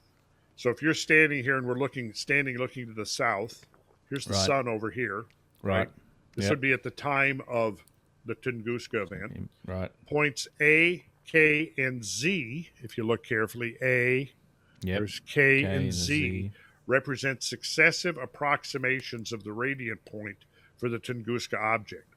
So as scientists gathered data, they were able to refine and get ever more accurate determinations of where exactly in the sky did this object emanate from, right?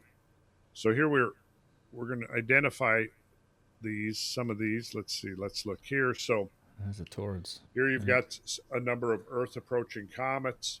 Here's Comet Halley, the radiant point. Here's some Apollo asteroids. Oh, there's the Eretid radiant, Perseids. And now look here, Taurids. the Beta Taurids, the Sun. So, and Z is the most accurate determination of the point of emanation of the. Notice how close it is to the Beta Taurids. Yeah, it's coming right from that part of the sky that you would expect to see a Taurid meteor. Right, and it's coming exactly at the time of the year when that's where they would be coming from, right next to the sun, essentially. Yeah. And that's one reason why people didn't see it till late in its entry into the atmosphere. Yeah, so low like that.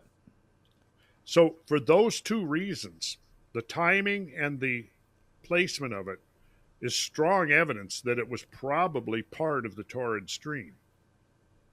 A quick intermission from the podcast. I wanted to take a minute to introduce a new segment that I'm going to be putting in the middle of my longer podcasts like this one and at the end of my more produced videos. And don't worry, we'll get back to the conversation with Randall pretty soon here where we've got a lot more to talk about in the show. But I wanted to find a way to thank people that have gone kind of above and beyond in supporting my work and UnchartedX and the things that I'm trying to do on this channel. So what I've decided to do is add producer credits to the show for people that are supporting my work at sort of higher monetary levels. These are real credits. They're real producer credits, just like the ones in Hollywood. You can use them on your LinkedIn. You can add them to anywhere that you want to use them. I will happily verify and vouch for any of these credits. You'll be thanked in the show description itself. You'll be thanked on my website and credited as such, as well as on the audio versions of these podcasts. I'm going to try and keep this simple, and there's only going to be two types of credits in these brief donation segments. Associate executive producer credits will be for donations of $100 or more, and then executive producers will be for people that donate in $200 or more, and there are a few of those, and I wanted to take the time to thank these people individually. So if you do support me via PayPal and you want to send a note in or anything, I will read that note out and thank you individually for it. I wanted to find a way to do that for the people that have done so. So for this first segment, I'm going to go back to the start of 2021. There are a couple of people here that I wanted to thank specifically. So starting with the executive producers in amounts of $200 or more, Bob Griffin, Huge thank you to Bob Griffin. He came in with $250 recently. He didn't send in a note in the PayPal. Bob, if you want to, please feel free to send me a note and I'll read that out on a future show. But thank you very much. I very much appreciate it. Also, Anthony Steele from rebelliongaia.com came in with $218 recently. Now, Anthony, interesting guy. He's working on an indie game. It's called Rebellion Gaia. There's actually a link down in the description below for a preview of that. I think the game is coming out on Steam in May, in the next few weeks. I actually worked with Anthony. I did a few voice lines for a character in the game. It was kind of an interesting experience, my first experience doing that sort of thing. So if you're into indie games and that type of thing, check out the preview for the game. I think a free demo is coming out in the next few weeks. Also, I really wanted to thank John and Marcia over at MLE Engineering. They came in recently with a $200 support. Huge thank you to you guys. MLE Engineering, John, they've supported me in the past a couple of times, actually, so I'm incredibly grateful for the support they've shown me over the last couple of years, really. So thanks, John, and thanks, Marcia. I very much appreciate it. And now down to the associate executive level for producers that have supported me at $100 or more. I'm starting with Valerie Salazar, who came in with $104.60, and she sent in a note with the donation that reads, "Greetings from Switzerland. I'm a career scientist and huge fan of the way you present simple yet powerful observations about the evidence that has been right in front of us, but has been largely ignored or even dismissed. Keep up the great work. Cheers, Valerie."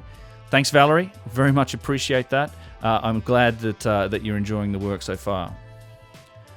Also, Mark Hopkins from Mark Hopkins Murals and Faux Finishes Incorporated came in with $100. He wrote a note that said, "Hello Ben, big fan because your work is thorough, well-reasoned and intelligent. $100 ain't enough to cover the value I've received from your vids, etc., but it's a start. I would be interested in joining a tour of yours. Where do you post your tours and itineraries? Cheers, Mark Hopkins." And the website for Mark is hopkinesque.com. Mark, thanks very much, first of all, for that. And you can find all the details about my tours on my websites, UnchartedX.com. I have 2 trips planned this year. One is actually in August with Brian Forrester. We're going back to Peru and Bolivia. I think all of the details for that one are over on Brian's website. I'm kind of tagging along with him on this one. It's hiddenincatours.com. I'm pretty sure it's sold out. And then I've announced an Egypt trip for October 2021. And in fact, I just heard today that that's pretty much filled up, although there will be a wait list. And if you're interested in getting on that trip, it's worth joining the wait list because people do fall off and have to pull out for various reasons. So if you're able to be flexible and get on that wait list, then it's certainly possible to do. And all of the details for that trip are on my website, unchartedx.com/tour. And thanks again, Mark. Ryan Calderone has come in with $100. Now, Ryan, his website is www.pocketwriter.biz. I've got to thank Ryan because he kind of prompted me to create this segment. He literally wrote to me and said how much and how can I get a producer credit for some of your work, and it was something that I'd been thinking about for quite some time. Trying to find a way to thank people, and I hope this sort of fills that request, Ryan. It's something that it's a good idea. It's something I want to keep doing going forward. And he writes that this is an associate executive producer credit for your next podcast or show, and looking forward to it. Thanks, Ryan. So again, thanks, Ryan. Very much appreciated. Just a couple more here.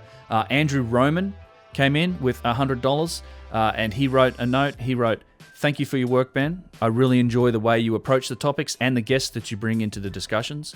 I spent a few days in Cairo for work around 2001 and was able to visit Giza and the Egyptian Museum. I came away from that trip with a lot of similar questions to those you pose on your channel. Hopefully I'll make it back to Egypt and some of the other megalithic sites one of these days after the virus that... Keep up the great work. Best regards, Drew." Thanks, Drew. Cheers. I very much appreciate it. I hope you get back to Egypt sometime soon as well. It's very much worth going, and it's not going anywhere. But sooner is better with Egypt. I think with the reduced tourist numbers, it's still a very good opportunity to visit the place. And so lastly, we're going to finish up with Toby Young, who came in with $100 as well. Toby wrote in, "Hi Ben, my name is Toby, 62 years old, degree in physics and 40 years experience in telecoms, UK based. I really appreciate your work and I really appreciate your work and methodical approach to this difficult subject. I respect people like you who will carry the flag forward as some of the pioneers begin to fade away. I was with Brian Forrester in Egypt last year, and I'm in Peru with him this November, hopefully. One question I keep struggling with is not if an ancient high-tech civilization existed in prehistory, but how did they develop their technology? We progressed through steam, coal, oil, electric, nuclear, and solar power to achieve our level of tech. When we dug for coal, it was there. Drill for oil, it was there. Mine uranium, it is still in the ground. So what path did our ancient high-tech ancestors take to develop their tech? Why is there no space junk in orbit from pre-1957? If I can help you research anything, I'm happy to offer a resource. I'm retired and need a project. Thanks, Toby. Well, thank you very much for the support, Toby. I very much appreciate it. It's a very good point. In fact, I have a couple of my earlier podcasts where I talk about technology and kind of our approach to technology. I kind of classified a electromechanical approach to problem solving, and our technology has definitely developed along certain lines. And I've talked about it in a few different podcasts, but I think that it's certainly possible for technology to have developed along other lines, and that may be what we're looking at with some of these examples in the past, sort of a more organic technology level. The example being, say, as we go into space, we make spacecraft made out of lightweight composite materials because we need them to be lightweight, but assuming over time, if you can conquer forces like gravity, the fundamental forces of nature itself, eventually your spacecrafts might start looking like, small planets or small moons that can contain an atmosphere that can generate their own gravity, things like that. So, it's always important, I think, when we look at this stuff from the past to try and keep the blinkers off and understand that some of the answers to this may be technology that exists out of our current understanding that may have progressed along a whole different path. But it's a great comment, and thank you again for the support. I do want to also say that, so anyone that does support me in amounts of $50 or more, if you leave a mailing address or a posting address, I'll send you one of these. It's a die-cut sticker. I do this fairly frequently for also those of you that support me through the value for value model, signing up through Patreon, Subscribestar, the channel memberships. I also do mail outs. I've just done one for all of those platforms. I do those fairly frequently, a couple times a year. I'll send out merch to everybody that supported me there. So I greatly appreciate support. The value for value model is the only way that I can kind of spend the time to make and edit all of these videos, and I'm very much appreciative for it. It might just be subscribing and liking to the videos, leaving a comment. It all helps. And you can find all of the ways to do that. It's all outlined on my website. It's unchartedx.com/support. Now, back to the podcast, and enjoy the rest of my conversation with Randall Carlson.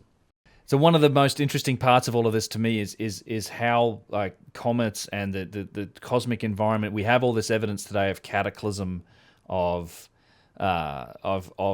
just upheaval times that happened through the Younger Dryas, potentially even earlier than that. We know that from the age of our own species that's gotten older and older, that humanity has lived through this. Like, we had our ancestors, definitely it dinged our population, but we lived through it, and this would have been a super traumatic event. And it's just an area that's of interest to me is how this is recorded and remembered and commemorated in a lot of ways in traditions, in religions, in cultures. And I think we see the echoes of that down through time, down to today's times even. Although we, in some cases, just dismiss it as myth and legend and nonsense in the same way that you talked about with the shift away of geology from castastrophism, the biblical sense, towards this more scientific approach. But in some cases, it's throwing the baby out with the bathwater, because given the proliferation of modern scientific evidence that supports this, we can kind of look back at some of those tales and make a bit more sense of them, I think. Now, do you have any particular examples of this that you think really... I do. Yeah? I will mention that, in the archaic times, in the ancient world, those people who were thinking about such things were profoundly catastrophists. Right. And then we see that the founding fathers of modern geology, from Georges Cuvier, William Buckland, Adam Sedgwick, Roderick Murchison, Alexander Humboldt, the list goes on and on and on. They were all catastrophists. Really? Right? Yeah, they all were. And then you had the rise and dominance of gradualist dogma, uniformitarianism, between the mid and late 19th century. And by the end of the 19th century, it had come to be pretty much the dominant paradigm. Right. And so now we're I think of it as the new catastrophism. We are going back, and we can actually reread and relook at some of the observations and reflections and thoughts by some of these early geologists who were looking at landscapes and seeing them as the end product of catastrophic events.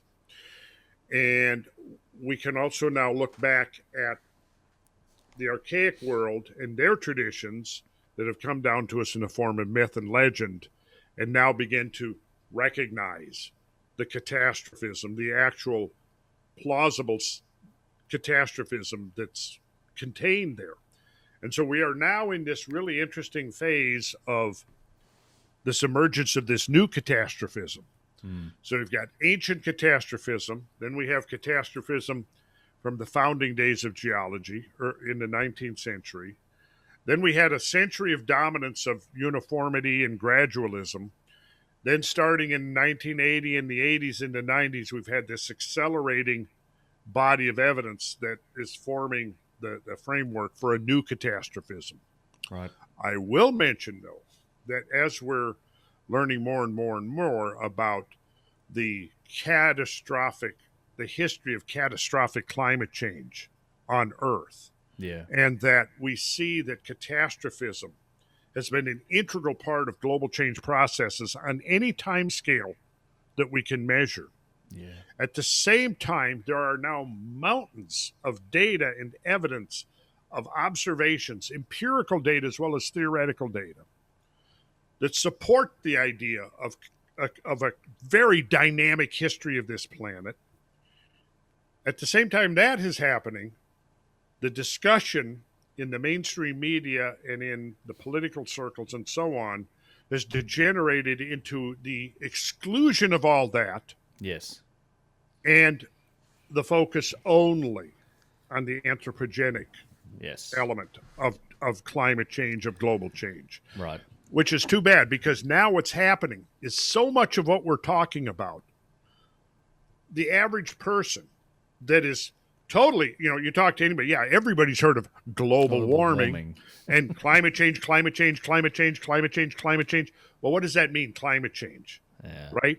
Well, we've been indoctrinated to think now of climate change as being this exclusive thing that only happens because humans are burning fossil fuel.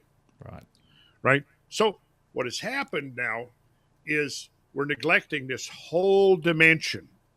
And this is why it's so important that you and I are having this conversation right now. And that we have this conversation, and because of the fact that it's being neglected. It's not being put out there in the mainstream media. Every month there's new scientific evidence proving over and over and over again the dynamic and catastrophic nature of global change, and it's not getting the mainstream press. It's right. It's you're exactly right. There's not. It's what I would. I mean, it's not a facetious way of putting it, but I think that's anybody that wants to talk about climate change has to look at the historical record of the, and as you say, the dynamic history of actual, and like I says, I'm not being facetious when I say this, but actual climate change is what happened in the late Pleistocene and in that period before it. And I mean, we don't. That's how you put this into context. Like those are the threats that we should worry about. And it's George Howard. I love the way he phrased this, which is like we're sitting in a car that's sitting on a railway track, and we're arguing about what channel the radio is on, and the train's coming. Like that's a That's the analogy. Yeah, we don't. You can argue all day about whether or not there's actually an impact from anthropogenic sources or not, but it pales in comparison to the type of thing that the planet has gone through as a result of the cosmic environment, or even extreme volcanism, or these other sources, right? And the sun can be part of that. There's, as you say, all this science coming out that shows that there's this so much more to it than what's happened in the past, but it just doesn't hit the mainstream narrative. Yes, and yes again. Yeah. And we keep hearing now about the climate crisis that we're in the midst of, right? Yeah.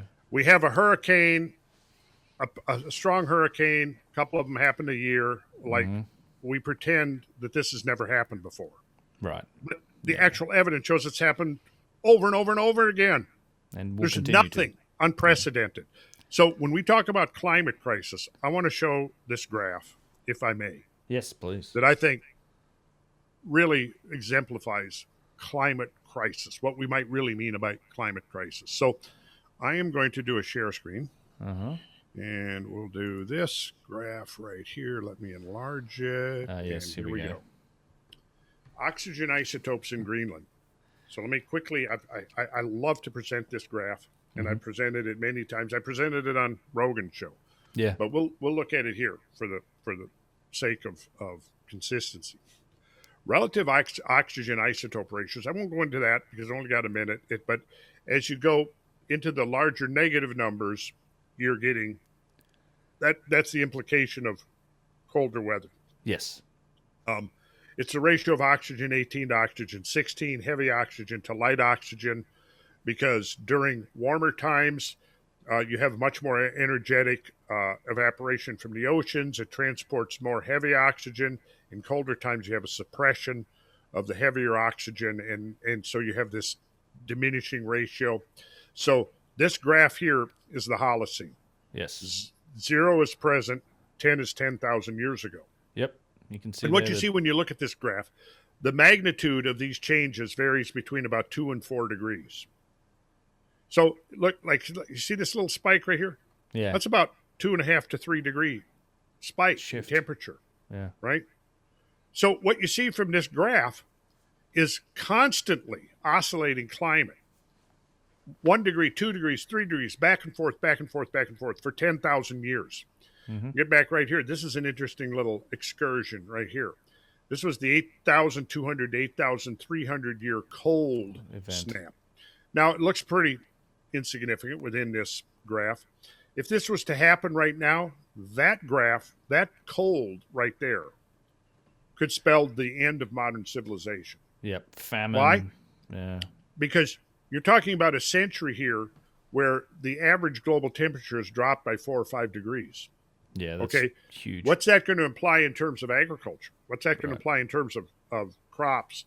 What the implication of this right here is you've got decades of period where you're going to have multiple agricultural collapse events. Yeah. And that's going to lead to famine.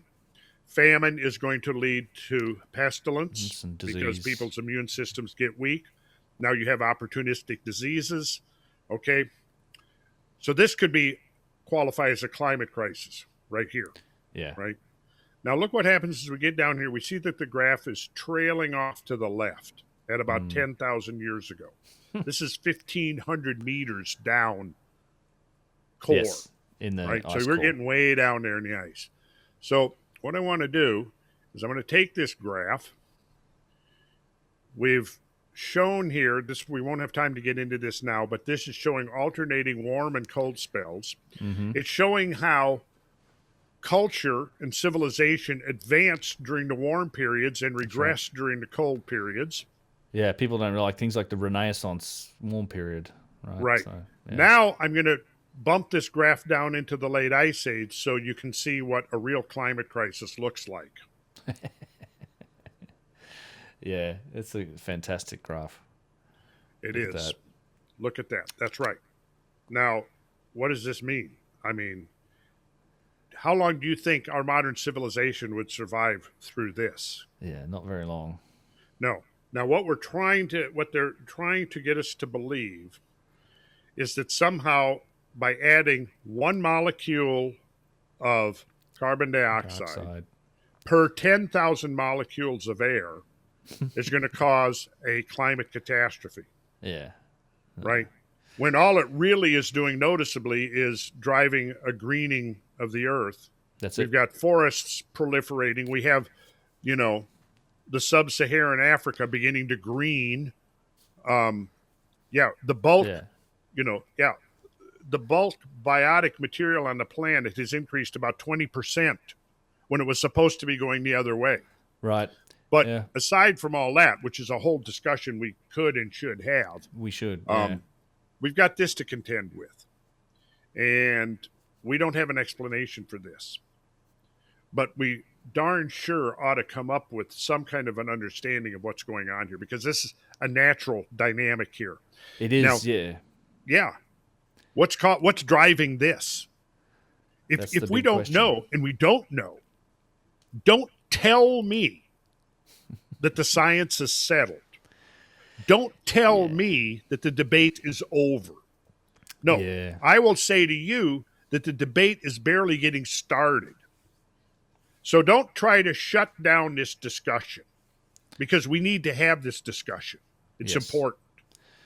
Yeah, it puts all of this into context. It really does. And it's unfortunate that the science and the study of this gets so politicized and driven by agendas and money ultimately, right? It's all about there's the whole carbon credit, setup of exchange. It becomes this political, money-driven argument about control, and unfortunately that seems to be the case for so much of modern mainstream media. And the whole CO2 thing, I think I do live in hope that that whole CO2 forcing thing will go out the window. I think it's starting to in some of the leading institutions in science. I think that IPCC 2022 report, when they start to allow the influence of the sun.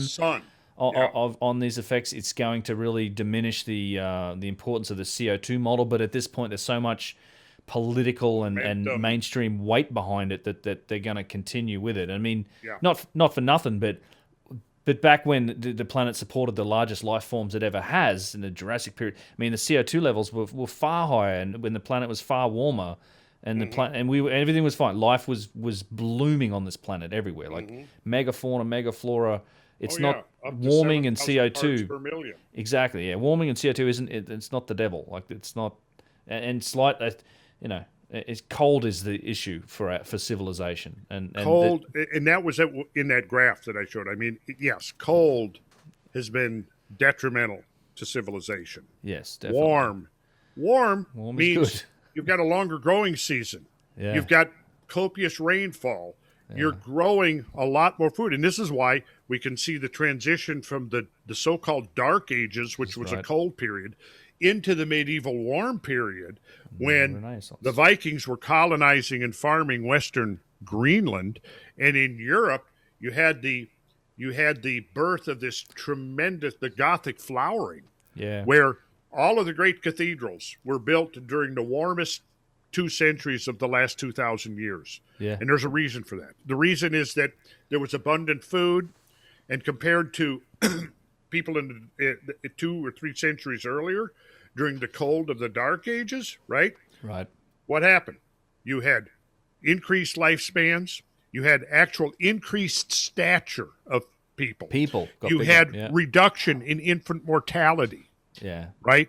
The agricultural surpluses caused an increase in population that enabled the amassing of the labor force to build these tremendous works of divine art.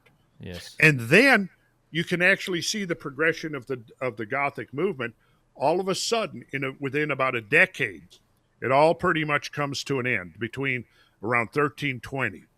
What happened? 1320, 1314 to 1340 was the onset of the first phase of the Little Ice Age. A series of agricultural collapses brought on weakened immune systems, opportunistic diseases, and guess what happened after 2 decades of global cooling? The bubonic plague. Yes. Yeah. And third, the population of Europe were piled up as corpses within a year or two. Yeah. And that, my friends, is a real pandemic. This is true. Yes, this is very true. There's a historical context to all of this, and I think that's the study of what's happened before is super important, and it's the thing that gets forgotten the most. I feel like in a lot of the modern narrative and the mainstream media, it's not. Well, this is why very frustrating. I am so opposed to the canceling of history. Yes. Because look, we learn as much from the warts in the historical narrative as we do everything else. And okay, if so right here in Decatur where I live, the whole time I've been here for 30 years, right in downtown on the square, there's a statue of a seated Thomas Jefferson writing in his notebooks. Yeah. Right? That got taken away within the last year. Really? Right? Yeah. Yeah. Now, I'm sorry, but that pisses me off. Yeah, it pisses me off too. Was Jefferson perfect? Well, no, but he was a man ahead of his time, but he was also a man of his time. Yes. He comes there on the tail end of thousands of years of slavery being an accepted part of most cultures, all cultures almost, right? Well, every culture's enslaved. You go back far enough, every group of people is enslaved everyone else. And again. Right. Yeah. Native Americans enslaved each other. Native Americans enslaved blacks. There were blacks that enslaved Native Americans. Yeah, the Barbary pirate trade, right? Yes. Slavery is a horrible thing. It still happens. What you had was a generation of people in the late 1700s into the early 1800s that were laying the groundwork. Nobody's going to be able to come along with a magic wand and say, slavery be gone, and it's instantly gone. It took multiple generations to get from the idea of the worth of the individual, right? Yeah. To the idea that from the worth of the individual follows the idea that nobody has the right to own somebody else, right? Yeah. And that's an idea that's not going to just materialize because some, virtue signaler decides, hey, this is a bad thing. No, it took generations. And, originally Jefferson wanted to have an anti-slavery clause in the Declaration. Well, that got shot down because of the fact that there was a bigger fish that had to be fried, which at that point was independence from Great Britain. Mm-hmm. And in order to get that independence, you had to have the full support of all the colonies. So it was a trade-off. Was it the right trade-off? I don't know. We can argue that. But if you suppress that history, well, now that argument can never be made. And we won't know the process, how we got from there to here. Yeah. He was part of the generation that ended this process. I mean, there's and it's not, this is one aspect of a far more symptomatic issue, which is the modern trend of applying, and no doubt, like thinking and a lot of these concepts have gone forward in the intervening hundreds of years since those times, but you simply can't take those modern values and modern times and apply them to your grandfathers, to the times of Jefferson, because the fact is that as progressive as you may be today, had you been born back in those times, in those circumstances, in a human body that lived in those times, you would have gone in exactly the same direction as everybody else. You would have. I mean, these are products of societies and time and civilization, and you just, as you say, we learn as much from the warts of these things. And this gets to the bigger problem that I have with the whole cancel culture, censorship in general.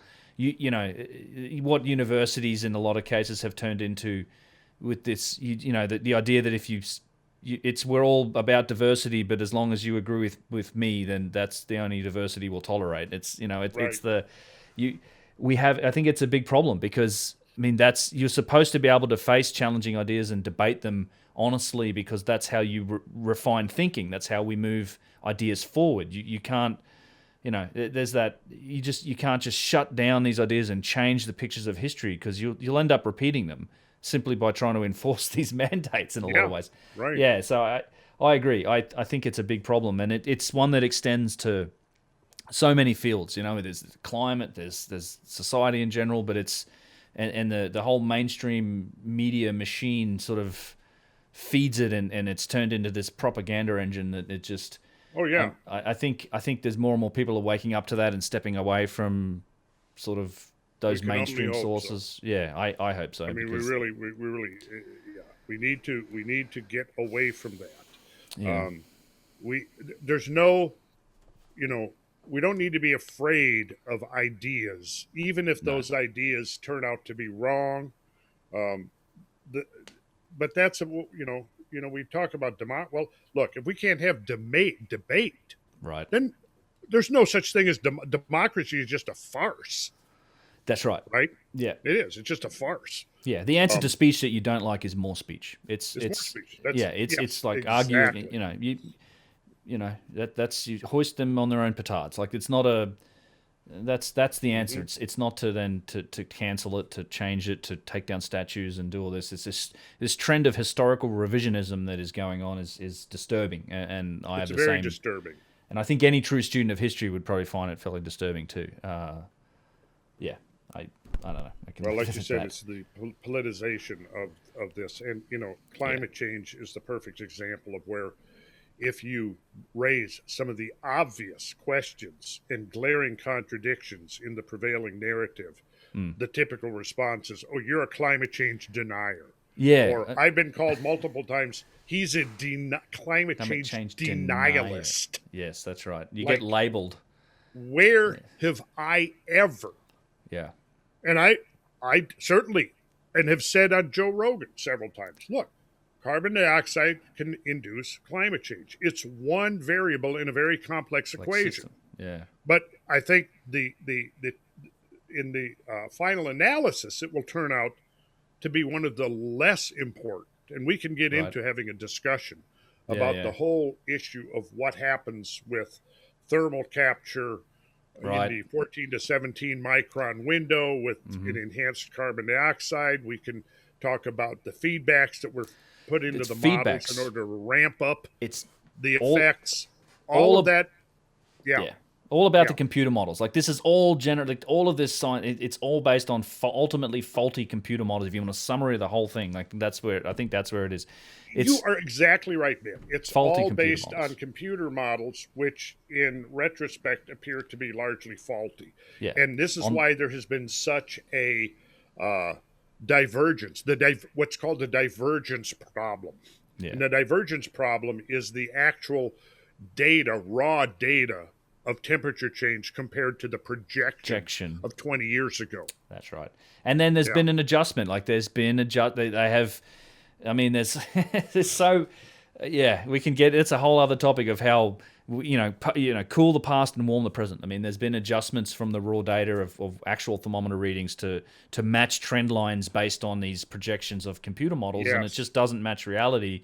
And at this point, we're so far away from what actual science is that it's just, it's crazy. And as you say, the whole thing's politicized to the point where I always find it amusing to have to point out to somebody that the second you claim to say that, okay, well, this climate crisis doesn't exist. I mean, forget the fact that they've been using teenagers and 12-year-old girls to then say, oh, you're attacking a child if you disagree. But you always have to. This is how the thinking it's been ingrained in people that you have to clarify that this doesn't mean that I am pro pollution. It's like as soon as if you don't think the climate crisis exists, then you must be for pollution. Like this is absolute garbage. Two separate topics. Like who would think that? I look after the earth. We need like we shouldn't be polluting it. We shouldn't be all of this shit. Yeah, it drives me absolutely crazy. How many times have I seen that and had that claim made against me? You're for pollution. And then of course, going back to the Obama years and the Obama EPA redefining carbon dioxide as a pollutant. Yeah. If that is, then what about oxygen? What about every substance necessary for life on Earth? Yeah. We can call anything pollutants then. We can, CO2 is not a pollutant. That's funny. It's like I think it's all where they're working towards to put a tax on breathing. It's like that's what because every exhale we do, we're breathing out carbon dioxide. We are carbon dioxide producing machines. We take in oxygen and we breathe out carbon dioxide. Yeah. But look, plants take in carbon dioxide. Look, carbon dioxide. You got a carbon molecule, two oxygens. Photosynthesis uses the carbon molecule and one oxygen molecule, and then it releases that additional oxygen molecule into the atmosphere. So without photosynthesis, the atmosphere would soon be depleted of oxygen. That's right. Yeah. And, we're at 400 parts per million. Big deal. Look, if you go figure, like you said, for most of history, 1,200 to 7,000 parts per million, right? And life seemed to proliferate. Yeah. But on the other end of the scale, we're much closer to the other end of the scale. To a couple of hundred parts per million, we're getting dangerously close to the point at which photosynthesis starts to shut down. Yeah. Yep. It's an issue. Well, let's just look at one last thing because we'll leave it there because this is so I will go here because this was the other topic which we won't have really time for, but sure. We will get to it anyway a little bit just to show that there's this other side of the evidence. Yep. Statue of Zeus hurling a thunderbolt. Mm-hmm.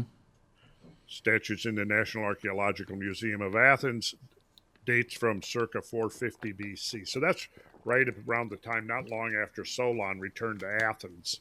Yeah. With his from story. His sojourn in Egypt and brought back the story of Atlantis, which was destroyed by a thunderbolt. Indeed. Yep. They come from the sky. Yeah. Yeah, there it is.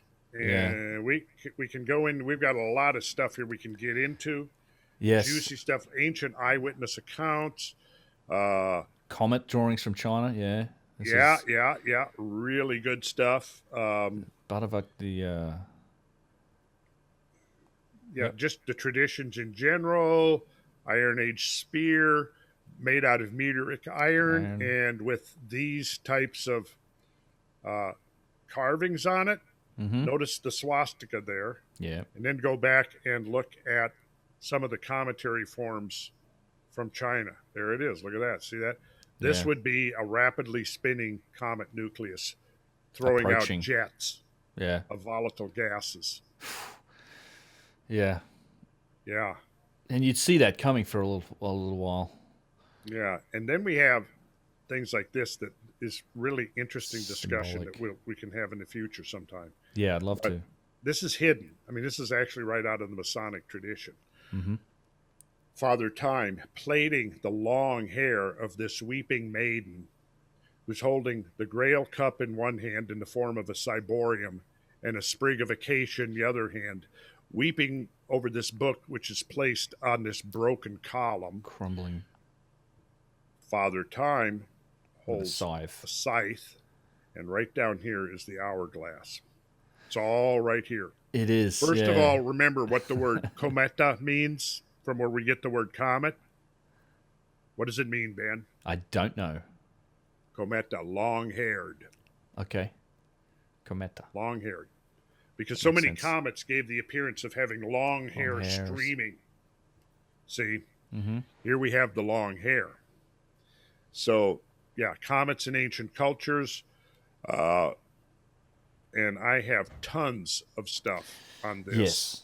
Yeah, we should definitely dive into this let's do another one. And I think this would be a great topic to get into. Yeah. So I think this is fascinating. Buddha. Look what he's holding. The hourglass. The thunderbolt, the symbol of cosmic power. Yep. Same thing that Zeus is hurling, right? Yep. Okay. So, there's a bunch of stuff. And it's interesting that, and this is the last little anecdote. Years ago, I was giving a lecture on how important it was talking about impact events and how important they were and all of this. And I made several references to they were important to ancient cultures, and it's likely that there were periods of enhanced bombardment in ancient cultures. And one young critic stood up and said, well, if what you're saying is true and there was all of these bombardments and it was so important that it affected their religion and everything like that, where's all the evidence for that? I said, well, okay, you got a couple of days here. Yeah. And well, let's see. The show that I just was pulling up here, which could easily be double what it is now, has 226 slides in it. Wow. Yeah. So that's the documentation. But see, here's the thing. You've got to understand the language in which these traditions were preserved. That's right. The language of symbolism, right? Yes. And the accounts and so forth. If you don't understand that, you're going to miss it. So that's a big part of, some of what this research is let's look at how the ancient world experienced this, how they envisioned it, yes. how they talked about it, and, how they expressed the record and so forth. So that's the conversation that one needs to have. Right. Then once you've had that and you begin to understand the symbolical language, you go, oh my God, it's everywhere. It's everywhere. It suffuses the whole ancient world all over. Yeah, you're right. And of course, we know without question, people all over the ancient world were obsessed with watching the sky. That's right. Well, there may have been multiple reasons, but I think we could easily say that one of the most important, if not the most important, was the simple fact that disasters were frequently visited from the sky. And, this will be the last thing, I promise. It's all good. Think about how these ideas are embedded in the very language we use, right? Think of disaster. The root of that is aster. Right. Aster. That's like saying, so disaster comes right there, right at the center of the word. It's the star, right? Mm-hmm. Disaster would actually imply two stars, right? Look at the word catastrophe. Same thing. The root of the word catastrophe, star. And then we look at the traditions about stars falling to earth. Yes. And the stars fell onto the earth as fig leaves shaken from a fig tree in a mighty wind. Mm-hmm. Well, so they use metaphor, but that's what it's not talking literal. about.